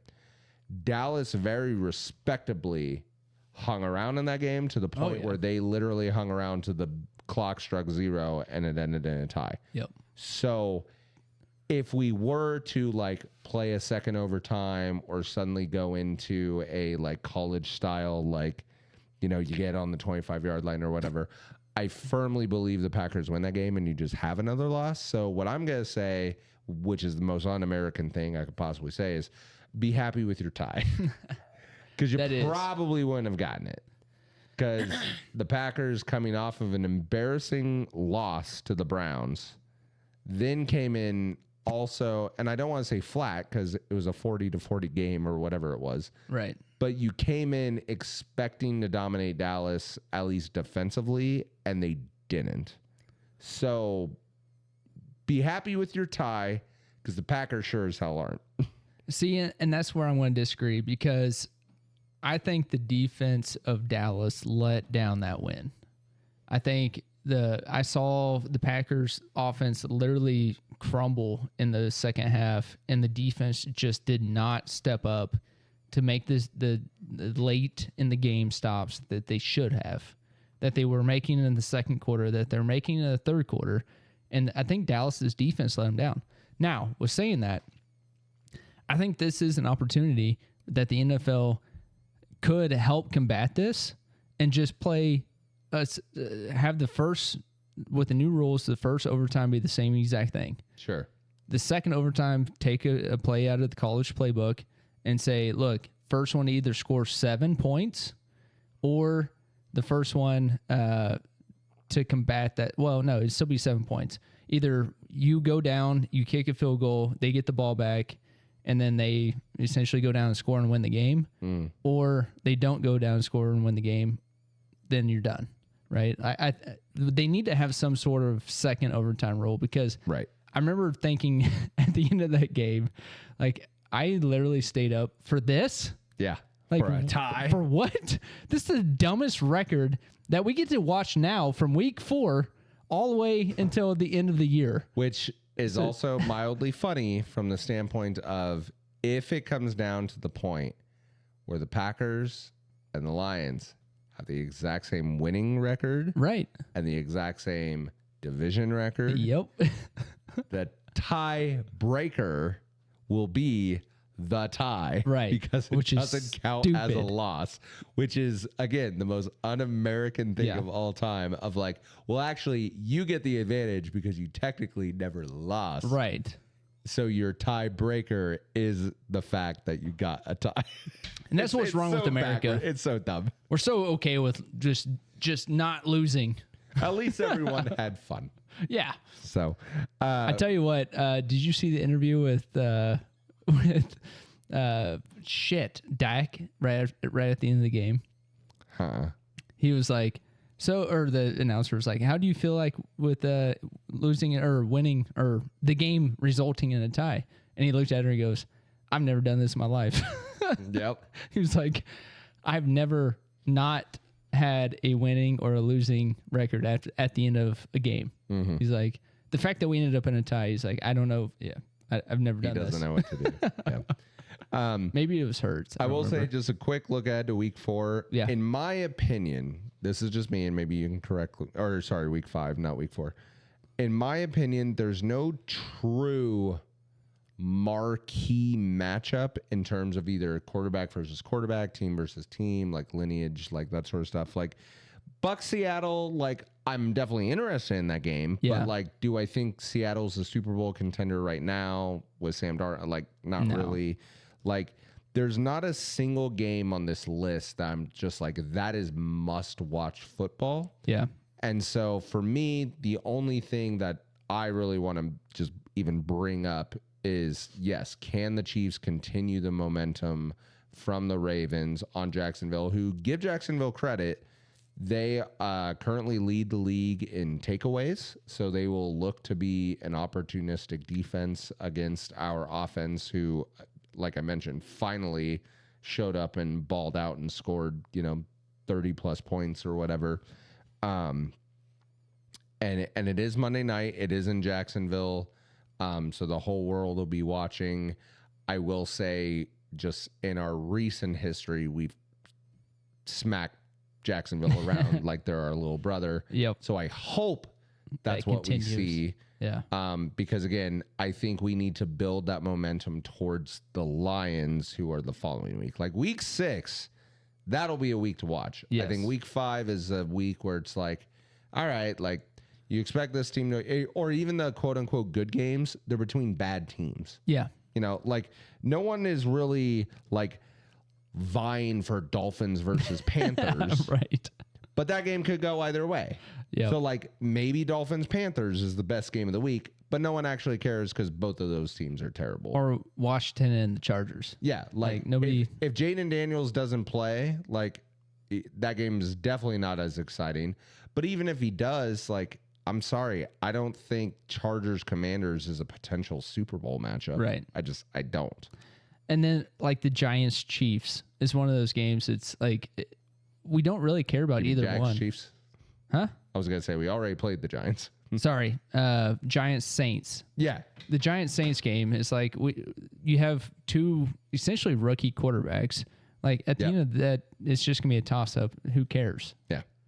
Neither one of them are going to do anything in the division. So I think you're right on if you're going to take a week off of football, this is the week to do it. Yep. Right. You spent 4 hard weeks, this first 4 weeks of NFL. Oh, and they were breathtaking. They were. All 4 weeks were. This is the week now. Just take a break. You don't have to watch every game. Just get some updates on your phone and you be good. Okay. Yep. I would agree with that. some good advice for NFL watchers this weekend. I'm actually even looking ahead. So like even the following week, like Rams Ravens, especially if Lamar ends up playing, like that's a high quality game. Yeah. Like Lions Chiefs, obviously right there, high quality game. Yep. I will say Bears Commanders is at least fun from the standpoint of the Commanders broke the Bears' hearts last year. So and they like didn't break the Commanders' hearts. So there's at Can least we do it like again? storylines next week. This week's just like, screw it. Yeah. Take a week off this weekend. It's Bricks, Bronx, and Barbecue, which we'll get into a little bit. Yeah. But this weekend, as far as crazy games, we don't really see much. We hope for a good Chiefs blowout there in Jacksonville, and go Bucks. You know, that's my upset for the week. Hey, yeah, Buckies, which is so weird that they're underdogs. Oh, I know. Against Seattle. I know. Whatever. Let's get into topic number 3. Do you remember the night you turned 30? I do, actually. It was a super fun night. It was. we spent it down at Wadby's. Yep. Over in Chet's place. Was it Chet's? Well, I don't know if it was called Chet's place. Oh, it's South. Wadby South. Yeah. Yeah. I Right? guess that would be South. Yeah. Yeah. Yeah. Wadby South. No, we were in the party room. Most of the guys had dirty mustaches. Yep. Dirty 30s. There was a blizzard that night. I got tackled in the snow by Taylor Mayer. Shit, I forgot about that. Yeah. On our way home. Yeah. Yeah. Fantastic party. One of my top 5 parties of like my birthdays. Yeah. My 30th was overshadowed, very respectfully so, of Charlotte's birthday. Mm-hmm. So I got to live up my 30 being a new dad again for my 3rd. And so, yeah, the birthday party, it's so what? Like nothing really changes right then, right? But in this topic, we're going to talk about what actually happens in your 30s. Yeah. Once you turn 30, yes, inching your way towards 40, all that sort of stuff. And I think we have some pretty good perspectives because I'm early into my 30s. Yes. Okay, I'm 3 years into it. You're in my mid 30s. You're 6? 36. Yeah. 6 years into and it. a half. Yeah. If we want to be accurate. Oh, probably pretty damn close too. To the almost 7 months, yeah? Yeah, I'm beyond half. Yeah. So your brother's turning 30 in a couple of weeks. Mm-hmm. So really, this is towards your brother, but it's also to anybody else that is 28, 29 years old. And it's like, what's it like to be in your 30s? Yes. So let's get some advice for anybody about to turn 30 or that has recently turned 30. Right. So here's what I will say, and I think my wife put it really, really well. So I'm actually going to just read this text that I sent her because I always like to bounce ideas like these off of her of like, is there anything I'm missing or whatever? And I think she put this very eloquently. She said, I think people dread turning 30 because you assume you are going to be at a different point in your life than you might be. For me, it's more about being grateful and just taking a minute to think about all the people you know or know of that never got a chance to turn 30. It really is a privilege because I think, yes, when you watch like a Friends or a How I Met Your Mother or a show like that, they do make a really big deal on those shows of like, oh my God, I'm turning 30. I'm so old. My youthfulness is over, blah, blah, blah, blah. And it's like, there are people in this world, and I know you can speak to this, especially with Buddy, is they didn't get to see their 30th birthday. Yep. And I'm somebody who I very much have a youthful spirit. I like to still sometimes pretend I'm 22 or 25 or whatever the case may be. We'll get into that with some advice. Yeah. But really, and even the whole like, 40 is the new 30 and like quotes like that. Like, I do think there is a level of, just youth that is not presented to you at that age. And now I think what my wife is getting at is usually people say goals I want to accomplish by the time I'm 30. I want to be married. I want to have kids. I want to have my forever job. I want to own a house. I want to do all these things. And the true reality is like the real harsh reality is especially in today's world, today's economy, today's social, aspects is to have one or even any of those things by the time you're 30 is actually a modern miracle. Right. Like, because let's be honest, housing market through the roof. Yeah. Like it is very hard to buy your own home. So if you own your own home before you're 30, congratulations. You've done something that literally the majority of people aren't doing. Right. If you're married, if you have found the love of your life by the time you are 30, congratulations. Because let's be honest, even when Katie and I got married, and boy, was I ready to be married. I thought I wanted to be married by the time I was like 23, 24. I got married at 26, and it still probably took 5 years, aka 31, for me to like actually figure out what that meant to like be married, be committed, to sacrifice every day for my wife, my kids, like all that sort of stuff. Like there's just a level of maturity that you do truly acquire once you get life experience that's far enough away removed from like, I don't even want to say college life because not everybody goes to college, but there is like you're away from your parents when you're 18. Yeah. And really even 18 to 25, by the time you get used to not being with your parents, then all of a sudden it's like, oh, you turn 26. Guess what? You're paying for health insurance now. Right. And that's a whole new, but now you're just like, oh my God, I need a second mortgage just to pay my health insurance. Like, things like that you don't really get explained to when you're young of like, yes, enjoy your youth while you have it. But then there is a level of maturity and worldly understanding that comes around once you are around 30 years old and then into your 30s. Yeah, and you mentioned a couple of things there that I want to hit on. So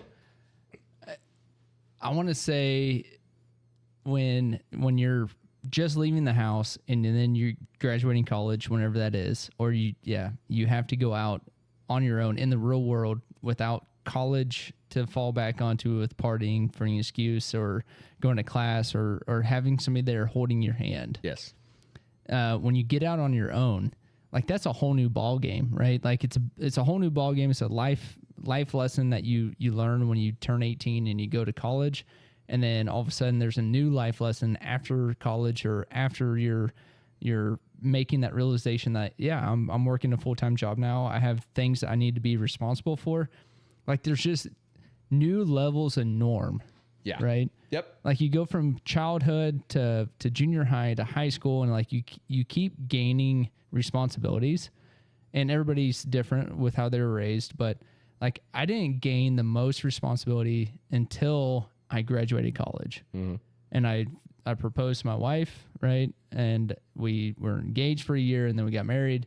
And at that moment, and I'm one of the rarities, I think, that I met my wife and started dating her at 18, and then we got married at 22. I turned 23 in Mexico on our anniversary or our honeymoon. Like, we started really young, but that's also what I wanted. Right. Like, I think I was a little bit in a different realm as far as like wanting to be married young, wanting to have kids young, and want to be a young parent. And so 30 for me, in that span, it was like I was expected to be done having kids at 30, right? And then I finally realized that, that's pretty wild and crazy, especially wanting to have four kids. And so at 32, I was like, that's my new one. Like 32, I'm done. All right, here we go. Still praying on that. But anyway. And you might not be. We might not be. You never know. And so that's one of those things that, like, you keep, everybody's different, but like I feel like the social norm is not to be married at 22. Right. Right. Oh, yeah. Yeah. And you're alluding to that. Like, and so when you push that norm out, then it's harder then to buy a house. Right. And then it's harder to then have those still goals of being 30 and being done having kids when you have shrunk that time span into 2 or 3 years. Right. So it's a crazy world we live in right now. I think the tide's starting to turn a little bit to being more open to, we've realized in the last, 10, 15 years that 20s used to be all about partying. And I think the newer generation coming up is like, no, 20s is when you get your shit together. Right. And that's when you are looking to date for marriage. And that is when you're starting to look for financial stability. And that's when you're putting in the work to make that financial stability happen. And that is when I am going to buy a house. And that is when I'm going to invest in. I think the tide is turning a little bit from our generation, even from 10 or 15 years ago. And that goes through a bunch of different realms that we won't even get into. Right. But, and it's wild and crazy. And so I think some of the commonalities, though, of advice that I always heard, and I was like, get out of here. Yep. Like, are you kidding me? 30 is not that old. Like, when I turn 30, I'm going to be young. All these things, these pieces of advice that everybody's giving me they're going to be out the window because I'm different. Yeah. Right. I've heard it all. I'm going to combat all of this. Here's some things that I figured out. Okay. Are you ready? Hit me. The first one is the easy one, right? You're not as young as you used to be. Yep. Right. So things are going to hurt that don't normally hurt. Yep. And I was like, get out of here. Yeah. I'm still active. I still walk. I used to climb towers, right? As a technician, I was physically active. I'm good. I don't need to do anything above and beyond that. Wrong. Yep. Wrong. If you are 26 years old and you're not currently working out on some type of moderate basis, like once a week, twice a week, whether it's running, whether it's stretching, stretching is a huge thing at our age. Oh my God, dude. Stretching is unbelievably helpful for your body. Yes. As dumb as you feel, as dumb as you think that this is, stretch. Just stretch. If that's all you do for your physical activity, just stretch. The other one, like if you can weight lift or not even weight lift, if you can just do body like weight resistance bands exercises. Yeah. Yeah. I mean, resistance bands is another level up. Like I'm saying, do like some body positioning workouts, like where you're doing air squats, or you're doing high knees, or you're doing lunges, or like ab workouts. Like do those things continuously until you're 30, because when you hit 30, all those things become difficult. Yeah. I'm already, so this is kind of funny that we're talking about, like, this is what happens when you turn 30. Yeah. All those commercials that I see of, like, when your body hits 40, you lose, like, all of your testosterone, blah, blah, blah. And I'm just like, they're just trying to sell me drugs. As somebody who is now closer to 40 than I am 30, I'm like, damn, I'm going to need those drugs. Yeah. Give me some of that test, bro. I am struggling. Yeah. To piggyback on top of your thing, and this was Katie's second point that she made. She said, don't fight taking care of your body. And for the love of God, be active and watch what you eat. Yes. Because, yes, when you're in high school, when you're in college, can you go out on a night of drinking, pound a bunch of carbs with your beers, and then wake up the next morning, have Chipotle for breakfast to nurse that hangover And be good. and like be totally fine, and then have McDonald's for dinner? Absolutely, you can. Yep. Can you do that in your 30? No, you're Nope. going to have a heart attack by the time you're 40. And especially, like you said, if you are not doing some form of exercise. And I will just say this. I have never, and I mean never in my entire life, been a flexible person. Mm-hmm. I am already, keep in mind, I'm 36. 36.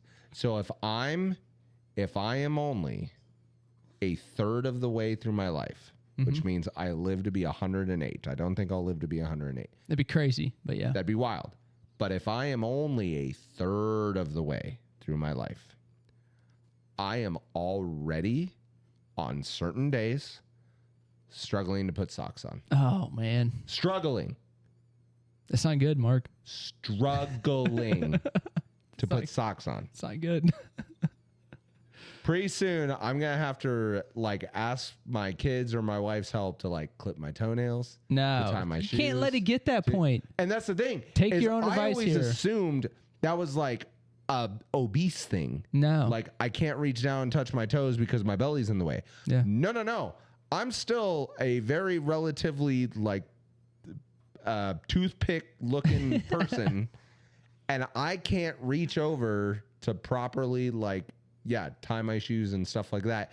And the whole like we call them dad noises, but when you like bend down to then tie your shoe, those are not voice or things that I'm doing just for fun. Those are involuntary noises. So that's something that you can look forward to when you're 30. Yeah.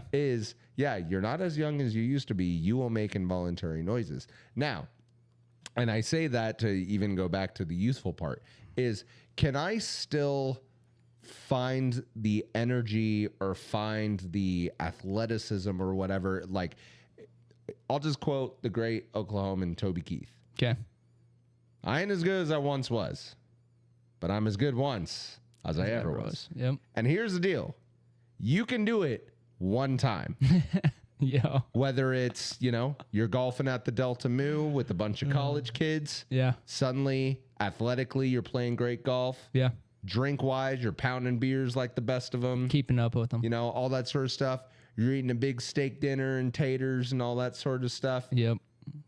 But you know what tomorrow's going to be? A lot more hell for you. It's not going to be the once. Because I can do it once, but I can't do it. As I once could. Right. And so that's another thing is even just sleep is really big. Like I'm somebody who like I used to have insomnia. I'm a night owl. Like I'd be up till 2-3 o'clock every day. Mm-hmm. I would run on 3-4 hours of sleep. Can I still do that? Absolutely. The other night, Maggie slept, literally last night, Maggie slept terrible. I probably only got 3 hours of quality sleep last night. And I'm fine. I'm here. It's 11:16 p.m. Yeah. I'm doing great. If she does that again tonight, Toast. I'm in trouble tomorrow. Yeah. I can do it once, twice at the most. But if I'm hitting 3 times, I'm out. Yeah. Yeah, and one of the things that you brought up was the eating healthy. I once, when I was back in my 20s, had a... Do you have ice cream for breakfast? I used to, actually. You can talk to Mike and Andy on that at the When breakfast I grow table. up, I'm going to have ice cream for breakfast. No, You I had can, a... until you're 30. Until you're 30. I had a really wise guy within the organization that I worked for at the time ask me how the road was. And I said, oh, the road was fine. Like, I was still early on into traveling and whatnot. And he goes, And thank you, Buffalo. There's our subscription.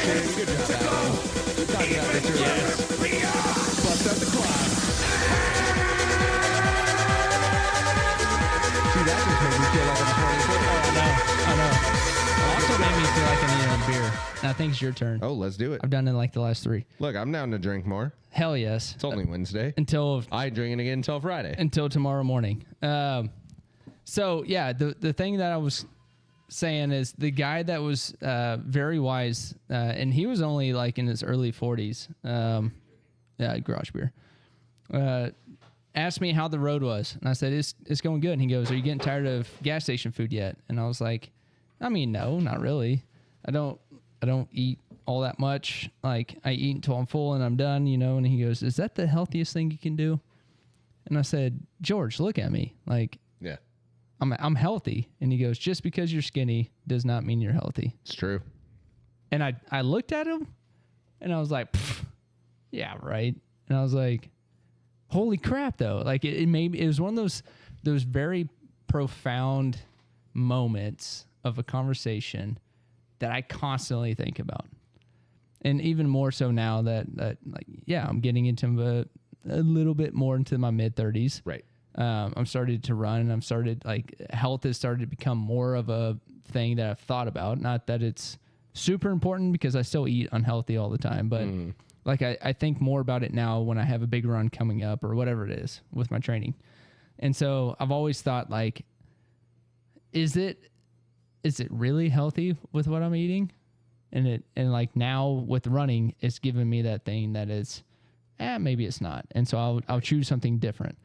Now, with saying that, another piece of advice I'm going to give you when you turn 30 or when you're in your 30s is that you're going to have some sort of like quarter life crisis. Sure.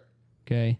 Where you don't know what you're doing is going to make an impact on the world when you die. Okay. Mm-hmm. And I'll give you some examples here. I've talked about this a lot on the podcast. I am the hobbyist of hobbies. Yes. Okay.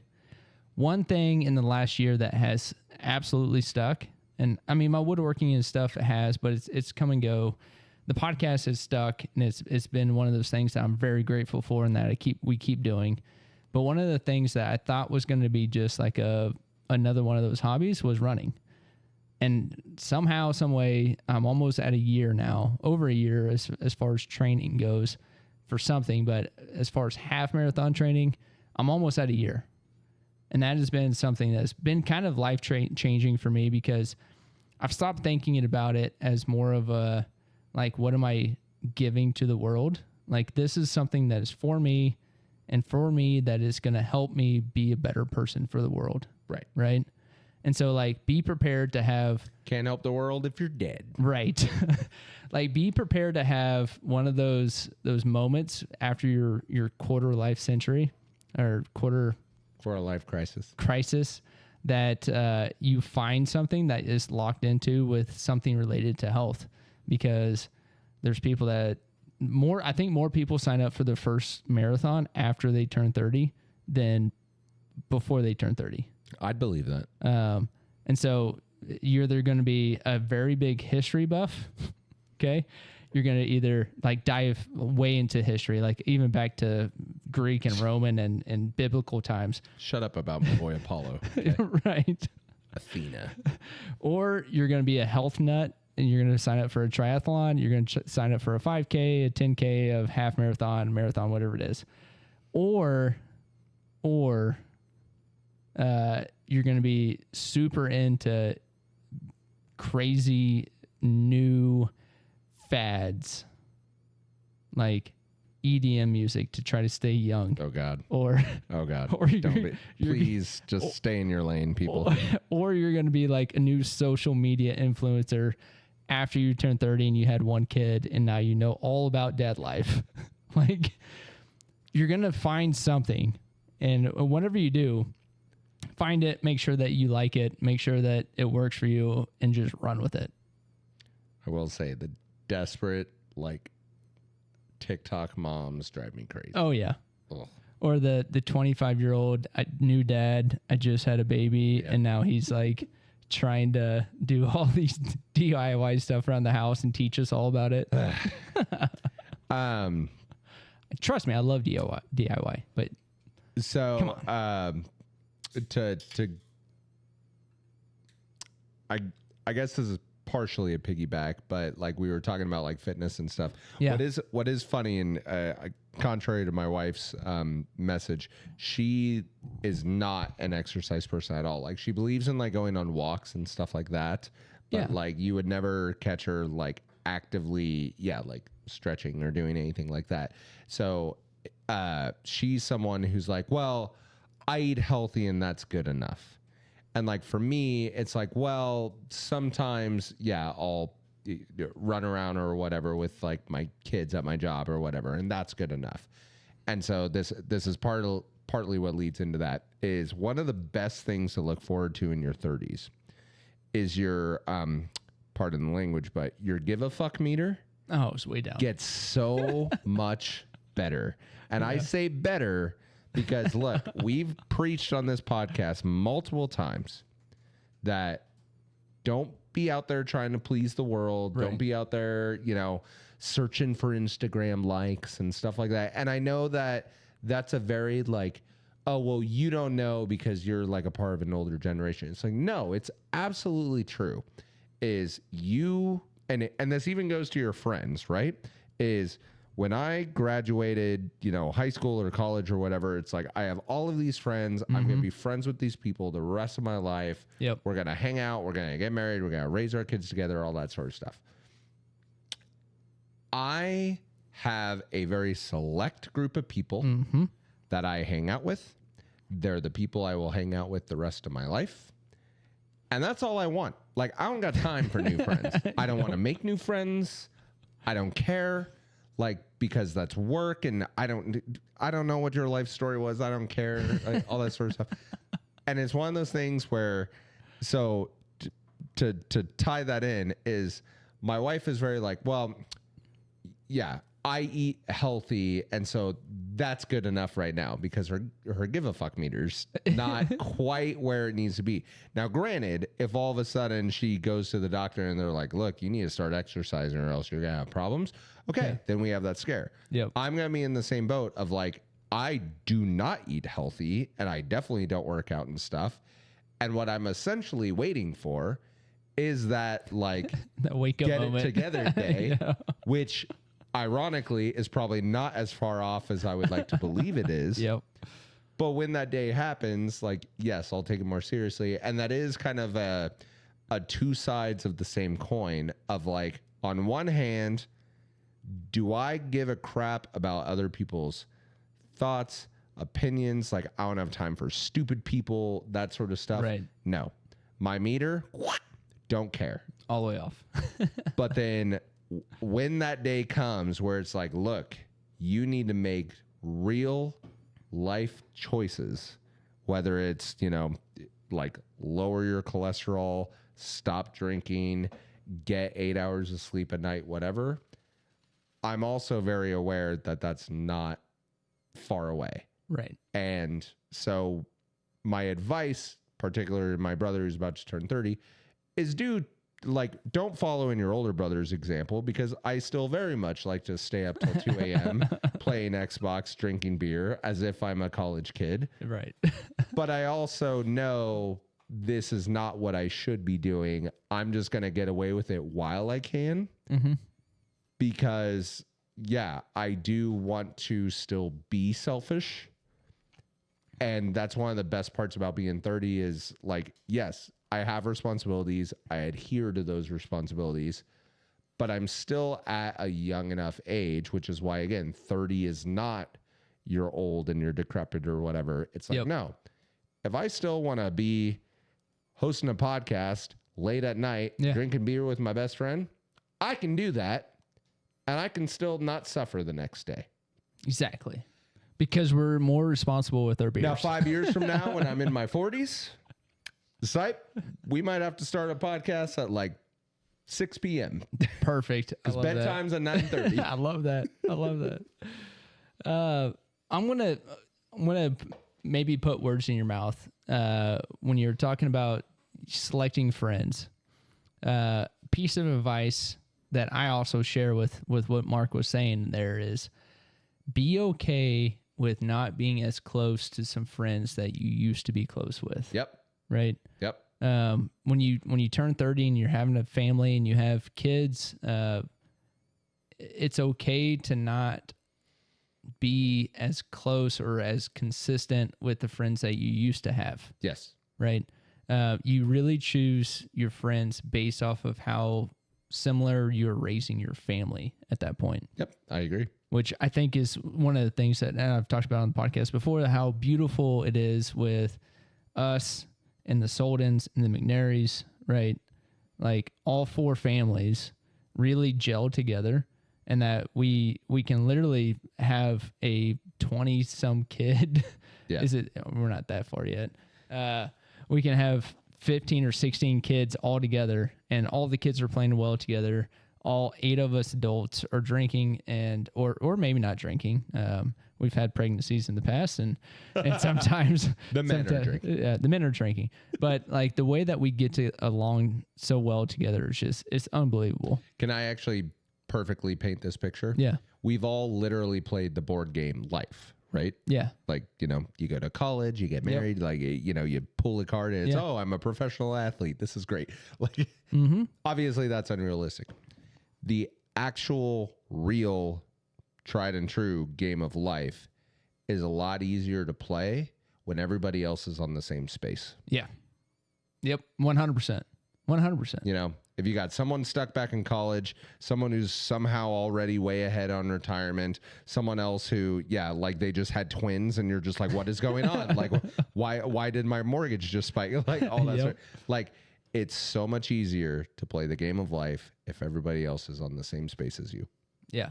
And let's be honest, as you get older, some friends like, and it's not even to anybody's fault. It could be like, sure, it could be differences of like, as you age and, some people have political or religious affiliations or whatever and things like that. Some people get married, some people don't. Some people have kids, some people don't. Or hobbies, how they like to spend their free time. Right. It could legitimately be a situation where you, personality-wise, they're still one of your best, closest friends. 100%. You live in the nostalgia, all that sort of stuff.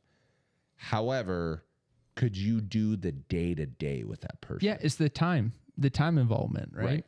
And it's the same thing with like me and my best friend Russell from Oklahoma. Like anytime that we get together, we are still best friends. Yeah. Right. But it's just that time that we get to spend together now has lengthened. Yeah.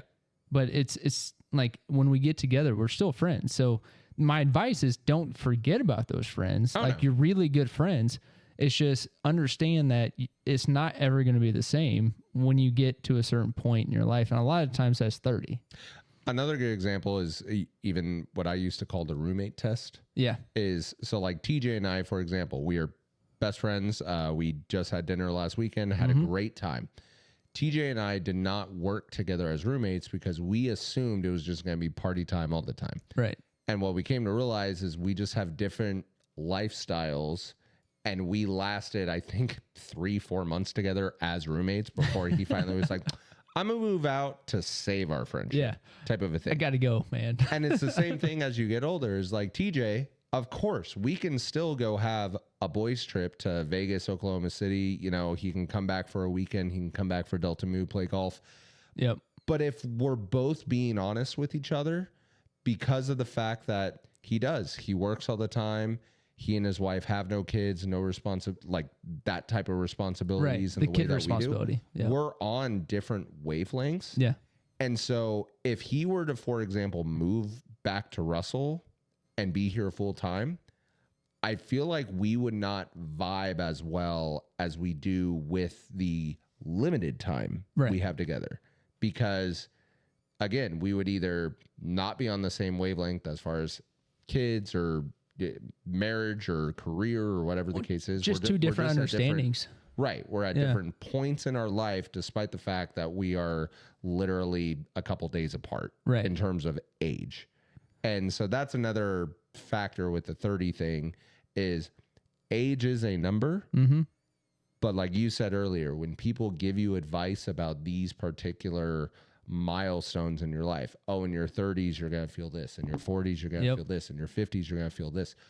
Don't ignore it. Right. because it's 1,000% true of like, granted, everything's circumstantial, but there's a reason things are generalized. And it's like, yep, when you're 30, you're going to lose your hair and your back's going to hurt. Hold on. No, I'm 24. I got a full head of hair. I'll be fine. For now. I go to the gym. We're good. And then, yeah, next thing you know, you wake up, you're 31, you're bald, you're fat, you have no flexibility. Like it happens. Yeah.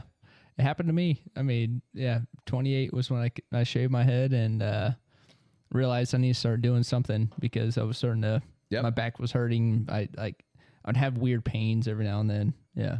And that was at 28. Yeah. So I used to go to the chiropractor for an emergency. I wish I had the health insurance to let me go to the chiropractor like every other day. Yeah. Yeah. Just to align everything. Just to feel better. Yeah.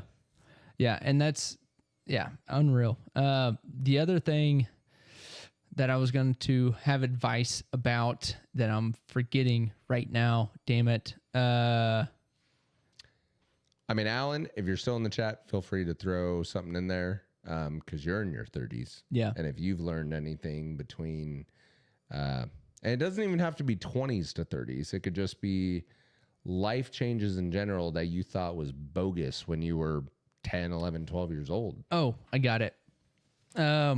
That's called professional stalling, people. Thank you.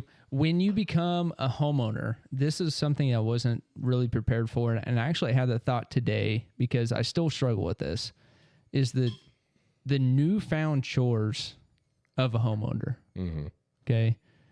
And I felt guilty to this this summer. When I was traveling a lot, when I got home, I didn't want to do anything. And like my yard went to crap. The weeds and my rocks got like overgrown to where it looked like I had 2 foot grass in my rocks going up to the next to the house. Yeah, weed problem too earlier this year. Yeah, exactly. And it's by the way, it took me literally 5 minutes to solve that problem. Exactly. But it looked terrible. And that's my point is like, don't get overwhelmed with the constant small chores that it takes to become a homeowner. Because homeowning is easy. I mean, other than the fact that you have to pay $1 million to own a 2-bedroom, 1,500 square foot house.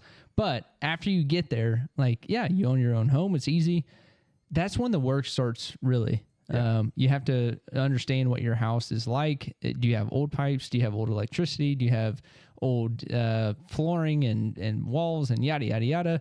Like, you have to understand and learn your house first, and then learn how to be a proactive maintenancer. Yeah. And keep an eye on everything. And at first, it seems like this great big responsibility that you've never had in your life, right? But as time goes on, it gets easier. And if you can just dedicate and break things up into 5-minute task, 10-minute task, and be realistic with it and be like, look, all this stuff needs to be done right now. But if I can just do one at a time, prioritize, and just do 5 to 10, maybe 30-minute tasks, it all relieves you after you put it off for weeks on end. Because that's what I did with the yard. With the weeds, I was like, oh, yeah, I'll get to it. I get to it. And I just kept pushing it off. And then all of a sudden, it became too much to overbear. And I finally was like, nope, let's break this down. We'll go pull weeds for 10 minutes every night for this week. And ever since we did that, that was like a month ago, my house has looked freaking awesome as far as the rocks go, right? I think, so just to clarify what I believe you're trying to say is it's really easy in your 30s because you do have wife, kids, job, all that sort of stuff, is you can't, or it's super easy to get overwhelmed thinking this is one more thing I have to do. Yes. Because homeownership is homeownership, whether you buy a home when you're 20 or whether you buy a home when you're 50. That aspect doesn't change. But I think when you're 30, you feel spread so thin that even that 5-minute task can seem so daunting of like, I just went to work for 8 hours a day and then I come home and the dishes aren't done. So now I got to pick up my wife's slack because she didn't do the dishes. And oh, great. Now the baby's diaper is like, and the weeds aren't picked in the rocks. Yeah. Like, and you're hurting yourself mentally, physically, emotionally. And so yes, be able to compartmentalize, Yep. to prioritize, organize, take a deep breath and say, okay, what really needs done and what really is important, because otherwise I'm going to have a heart attack, Right. which I'm not supposed to have till I'm like 70, but it's because I got myself overworked thinking that I have to be or wear all of these different hats that are actually important. Right. And it's one of those things that like you keep overwhelming yourself, right? You keep like, oh, this needs done, and your list just keeps compiling while you do nothing to combat it. Yeah. Right. And so like one of the things that I've learned is to be more disciplined in doing those 5 to 10 minute tasks that I can really separate from the rest and be like, all right, I want to get these things done and then I'm going to move on to the next. And then instead of letting it all just build up and being super overwhelmed, is when I do that, I almost have that paralysis. Yeah. Right? Where I don't want to do anything because there's just too much to do. Yep. I agree. And instead of just dividing it up and be like, nope, this is going to take 5 minutes. This is going to take 10 minutes. This is going to take another 5. And I'm just going to work it in when I can. Yep. Instead of getting on my phone, instead of watching TV, instead of relaxing, like, let me just do this. And then I will truly be able to relax after those. And that perfectly goes into Alan's thing that he said in the chat. So like what you're saying is good, just life advice in general. Yeah. But again, when you're young, you're able to, if you really wanted to, you could knock everything out in a day. Yeah. And what Alan said in the chat is he said he built a small retaining wall on Sunday. And I kid you not, I did something similar not even a month ago. Yep. And was fine. But good Lord, I was hurting on Monday. I cannot do the same activities as I once could. You have to pace yourself. Yes. And I think that is the key to what you're saying. Yep. 100%. That advice applies all the time. But the older you get, the more you have to pace. Yes. Because even what we're doing right now in our 30s, and we say, I can accomplish this in a day or in a week or in a month or a year, whatever the case may be, that timeline now gets stretched even further in our old age, because you know what doesn't help those projects get done? Throwing your back out. Right. Breaking your hip. Yeah. You know? Pulling a hammy, dude. Yeah, things like that. Because now, not only are you not going to relax, because while you are laid up on the couch, all you're going to do is think about all the things you should be getting done. Yep. But then on top of that, you physically can't get them done because you haven't stretched, you haven't ate right, you haven't done, like, it all comes full circle. Yeah. Of if you want to accomplish goals, you have to start with the self, whether again it's physically, emotionally, spiritually, whatever. Yeah. And then you work it outward and you do it a little at a time. Yep. The last one that I'm going to give advice to anybody in their 30s or about to be in their 30s is to make time for yourself. And you and I have the exact same thought. So I'm actually glad. Yeah. Okay. Because that was going to be my final thought too. So go ahead. So in the last year, and again, running for me has been something for myself. It helps me be a better dad. It helps me be a better husband. But I found whatever that was, and I kind of stumbled upon it. I really, like, there's a lot of things that built up to me running, but me to look at it like a discipline that I needed to do to work on myself has been something that it's been a super big surprise for me. And so I didn't think that 5 years ago, even 2 years ago, that I would be like a runner, quote unquote, right? But in the last year, I've found that like that's what helps me become a better person, becomes a better father, become a better husband. Like I found that is my stress relief. That also helps me with other like just mental things that we all go through as husbands, as fathers, as just people that are trying to give back to community and everything else. That is my stress relief. That's my go-to. It keeps me on a plan and it keeps me working towards something that's completely different than everything else that's happening in my life. And so work on yourself and find whatever that is that helps you continue to work on yourself. And I wish I would have known this and felt this urge and felt this almost calling, right? Like in my 20s to be devoted to something like this. That's just, it's my own. It helps me become a better person. It helps me with a lot of things in life. I wish I'd have found this in my 20s. Yeah. Because now I feel like I'm late to the game. Like I should have been this person for a lot longer than I have been. Yeah. So yeah, that's my take on it. Find something to make you a better person. Yeah. And my advice, like not quite as eloquently as you, is I was honestly going to say, like, find those hobbies that bring you true joy, but that also keep you sharp. Yeah. So like, for example, I have played video games literally since the time I was old enough to hold a controller. Yep. It's only in the last truly like 5 years that now when I play a new video game, particularly if it's a multiplayer, even though I know my reaction time's not what it used to be, you know, like all that sort of stuff, like in terms of athletics, I don't have it. But my goal is to get better at those things. And not in a like unhealthy competitive way of like, I need to be able to keep up with the 22-year-olds. No. I still do it as a stress relieving thing, but I will dedicate time and effort into saying, okay, instead of just turning on the Xbox and playing video games completely for brain rot, I want to find things to improve upon. Right. So like within the game. Right. Yeah. So like, yeah, if you're playing like Madden, it's like, okay, maybe my entire life I've played on whatever they call like the varsity mode. Maybe I want to get good enough that I'm playing on all Madden type of a thing. Like just little things like that to keep your brain sharp there. Or take golf. Like I know I am never going to be a good golfer. So instead of saying, look, my goal is to hit this score, I have now adjusted that to just say, hey, let's make good contact today. Right. Give yourself a small goal.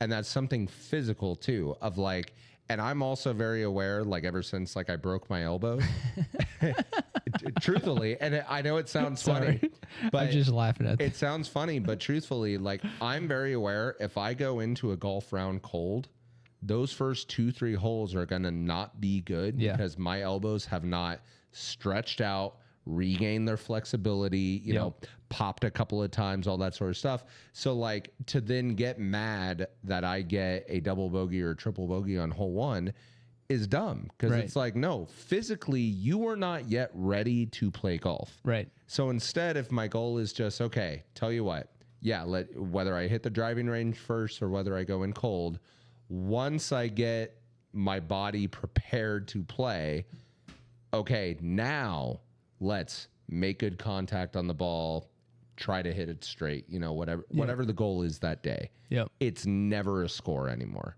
Like, would I like to break 50 every time? Sure. But if I shoot a 55, but in my opinion, I at least hit the ball well, okay. Yep. I got physical activity. I'm mentally healthy because I'm not obsessed with the score or anything like that. So find those hobbies that, and it could even be something as simple as mowing your lawn. Oh yeah, dude. Like it really, truthfully, you're going outside, you're walking, you're accomplishing a task. So you're feeling good mentally, emotionally, like you're, especially if you're like listening to, you know, your favorite Spotify playlist or your favorite podcast, I think in Kansas. You know, you're outside enjoying something that you love while also bettering yourself as a person is essentially where I was going at. So find that one thing that you can get passionate about in a healthy way. Because like I'm even someone like, yeah, of course, I love fantasy football. And I'll be honest, this is the first year that I'm like not super on top of things in terms of like injuries or like reading the practice reports and like, because what I've realized is it's wasted time. Yeah. How do you feel now? And it feels so much more fun to play. Yeah. Like I could be 1-3 and I'm not sitting there like, oh my God, I'm 1-3. How in the world am I going to make the playoffs? I got to make this. It's just like, no, it doesn't I'm playing a game that's fun. Yep. And it's at least keeping me sharp enough to I can then come on this podcast and talk for an hour about NFL news because I know enough to be relevant, but not enough to be mentally ill. Right. Obsessive. Yeah. Yeah. Find the balance. And you made me think of the very last thing that I want to say is I realized in my 30s to let the ego go. Oh yeah. I knew it was a thing in my 20s, and I kind of practiced it, but I've really, really tried to help myself true to really letting my ego go. And like, it's okay if I don't get praise for things that I've done. It's okay that somebody else. I love not being the smartest person in the room. Right. But I'm even fine, like giving an idea, working with a person with that idea, and then letting them take all the praise. Because like at this point, like I'm not anywhere near where I used to be, where I needed to better myself in that limelight, like in the public limelight. Like I'm more of a person that I'm willing to see the betterment of whatever it is, whether it's work, whether it's friends, whether it's community. I'd rather spark an idea and help get that on the way and do every bit of my part of the work that it takes to really start it, and then let somebody else just roll with it or take all the accolades that come with whatever happens with that. Yep. And it's all about ego. Like I really, really try anymore to not take credit for stuff that I've done. And if somebody's like, oh yeah, thank you for doing whatever, like, yeah, it's whatever. Like, I don't care anymore. It used to be like, I wanted to get praise for the work that I did. Right. And now I just want to see the work done, and I'm fine with somebody else taking all of the glory for it.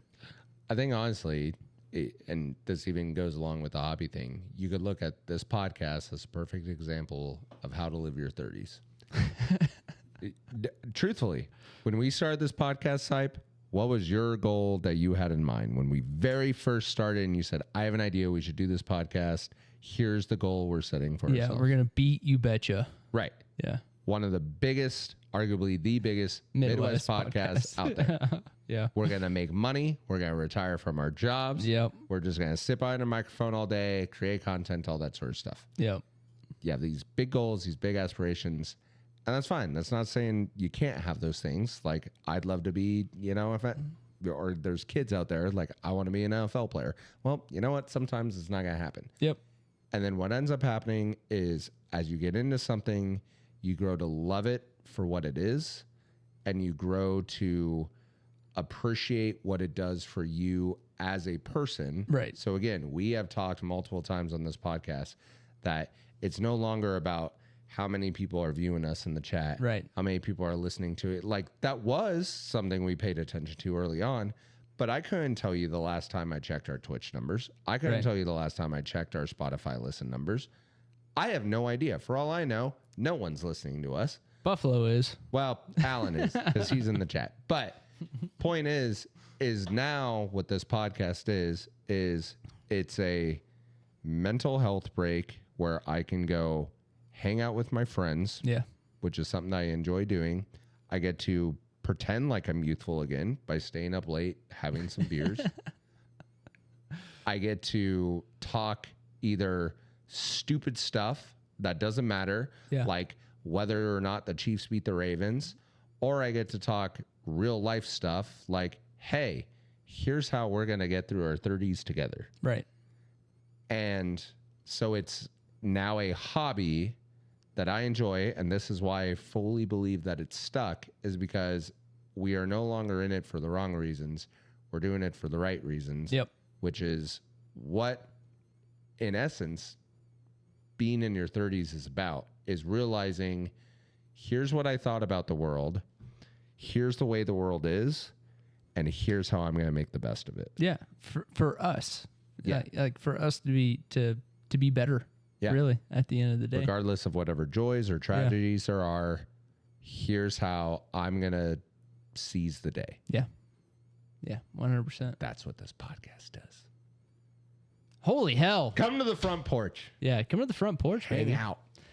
hang out, have a porch talk with us. I think that wraps up advice for the 30s. I think so. So, Brett, if you fail in your 30s, it's your fault, not mine, because I just gave you all the tips. All of them, dude. Every At least single to one. 36. Yeah. After 36, you're on your own. Yeah. Can't help you there. I'm not there yet. Yeah. I got you the advice at 33. Yep. He's going to get you to 36. We'll see from there, but Like, he's in the oil field, so he's like getting exercise on a daily basis. True, very but like, true. buddy, do more. Yeah. Do more. Stretch in the mornings before you go on the truck. Oh, man. Yeah. Yeah. Or when you get out of the truck before you rack that pipe, take 5 minutes. Yeah. Take I mean, a hell, you're charging them per minute anyways. You might as well milk some more money out of it. Little stretch break, buddy. That's all I'm asking. Yeah. Bend down, touch those toes. And lay off the McDonald's. Yeah. For heaven's sake, get off the McDonald's. Yeah. Order a salad. Yeah. You loser. All right. Well, PH, PD? No, nothing. No. All right. All right. Okay. Mark, Say you got anything else? nothing. Let's get out of here. All right. Well, hold on just a second. Let me scroll back up and down. And then I'm pretty sure you just tell them bye. did I delete it? Oh, no, there it is. All right. Thank you guys for listening to season 9, episode 6 of In the Middle podcast. Mark, Sight. anything else? Nothing. Is it episode 6 or episode 5? It's 6. Okay. We'll talk to you soon. Bye.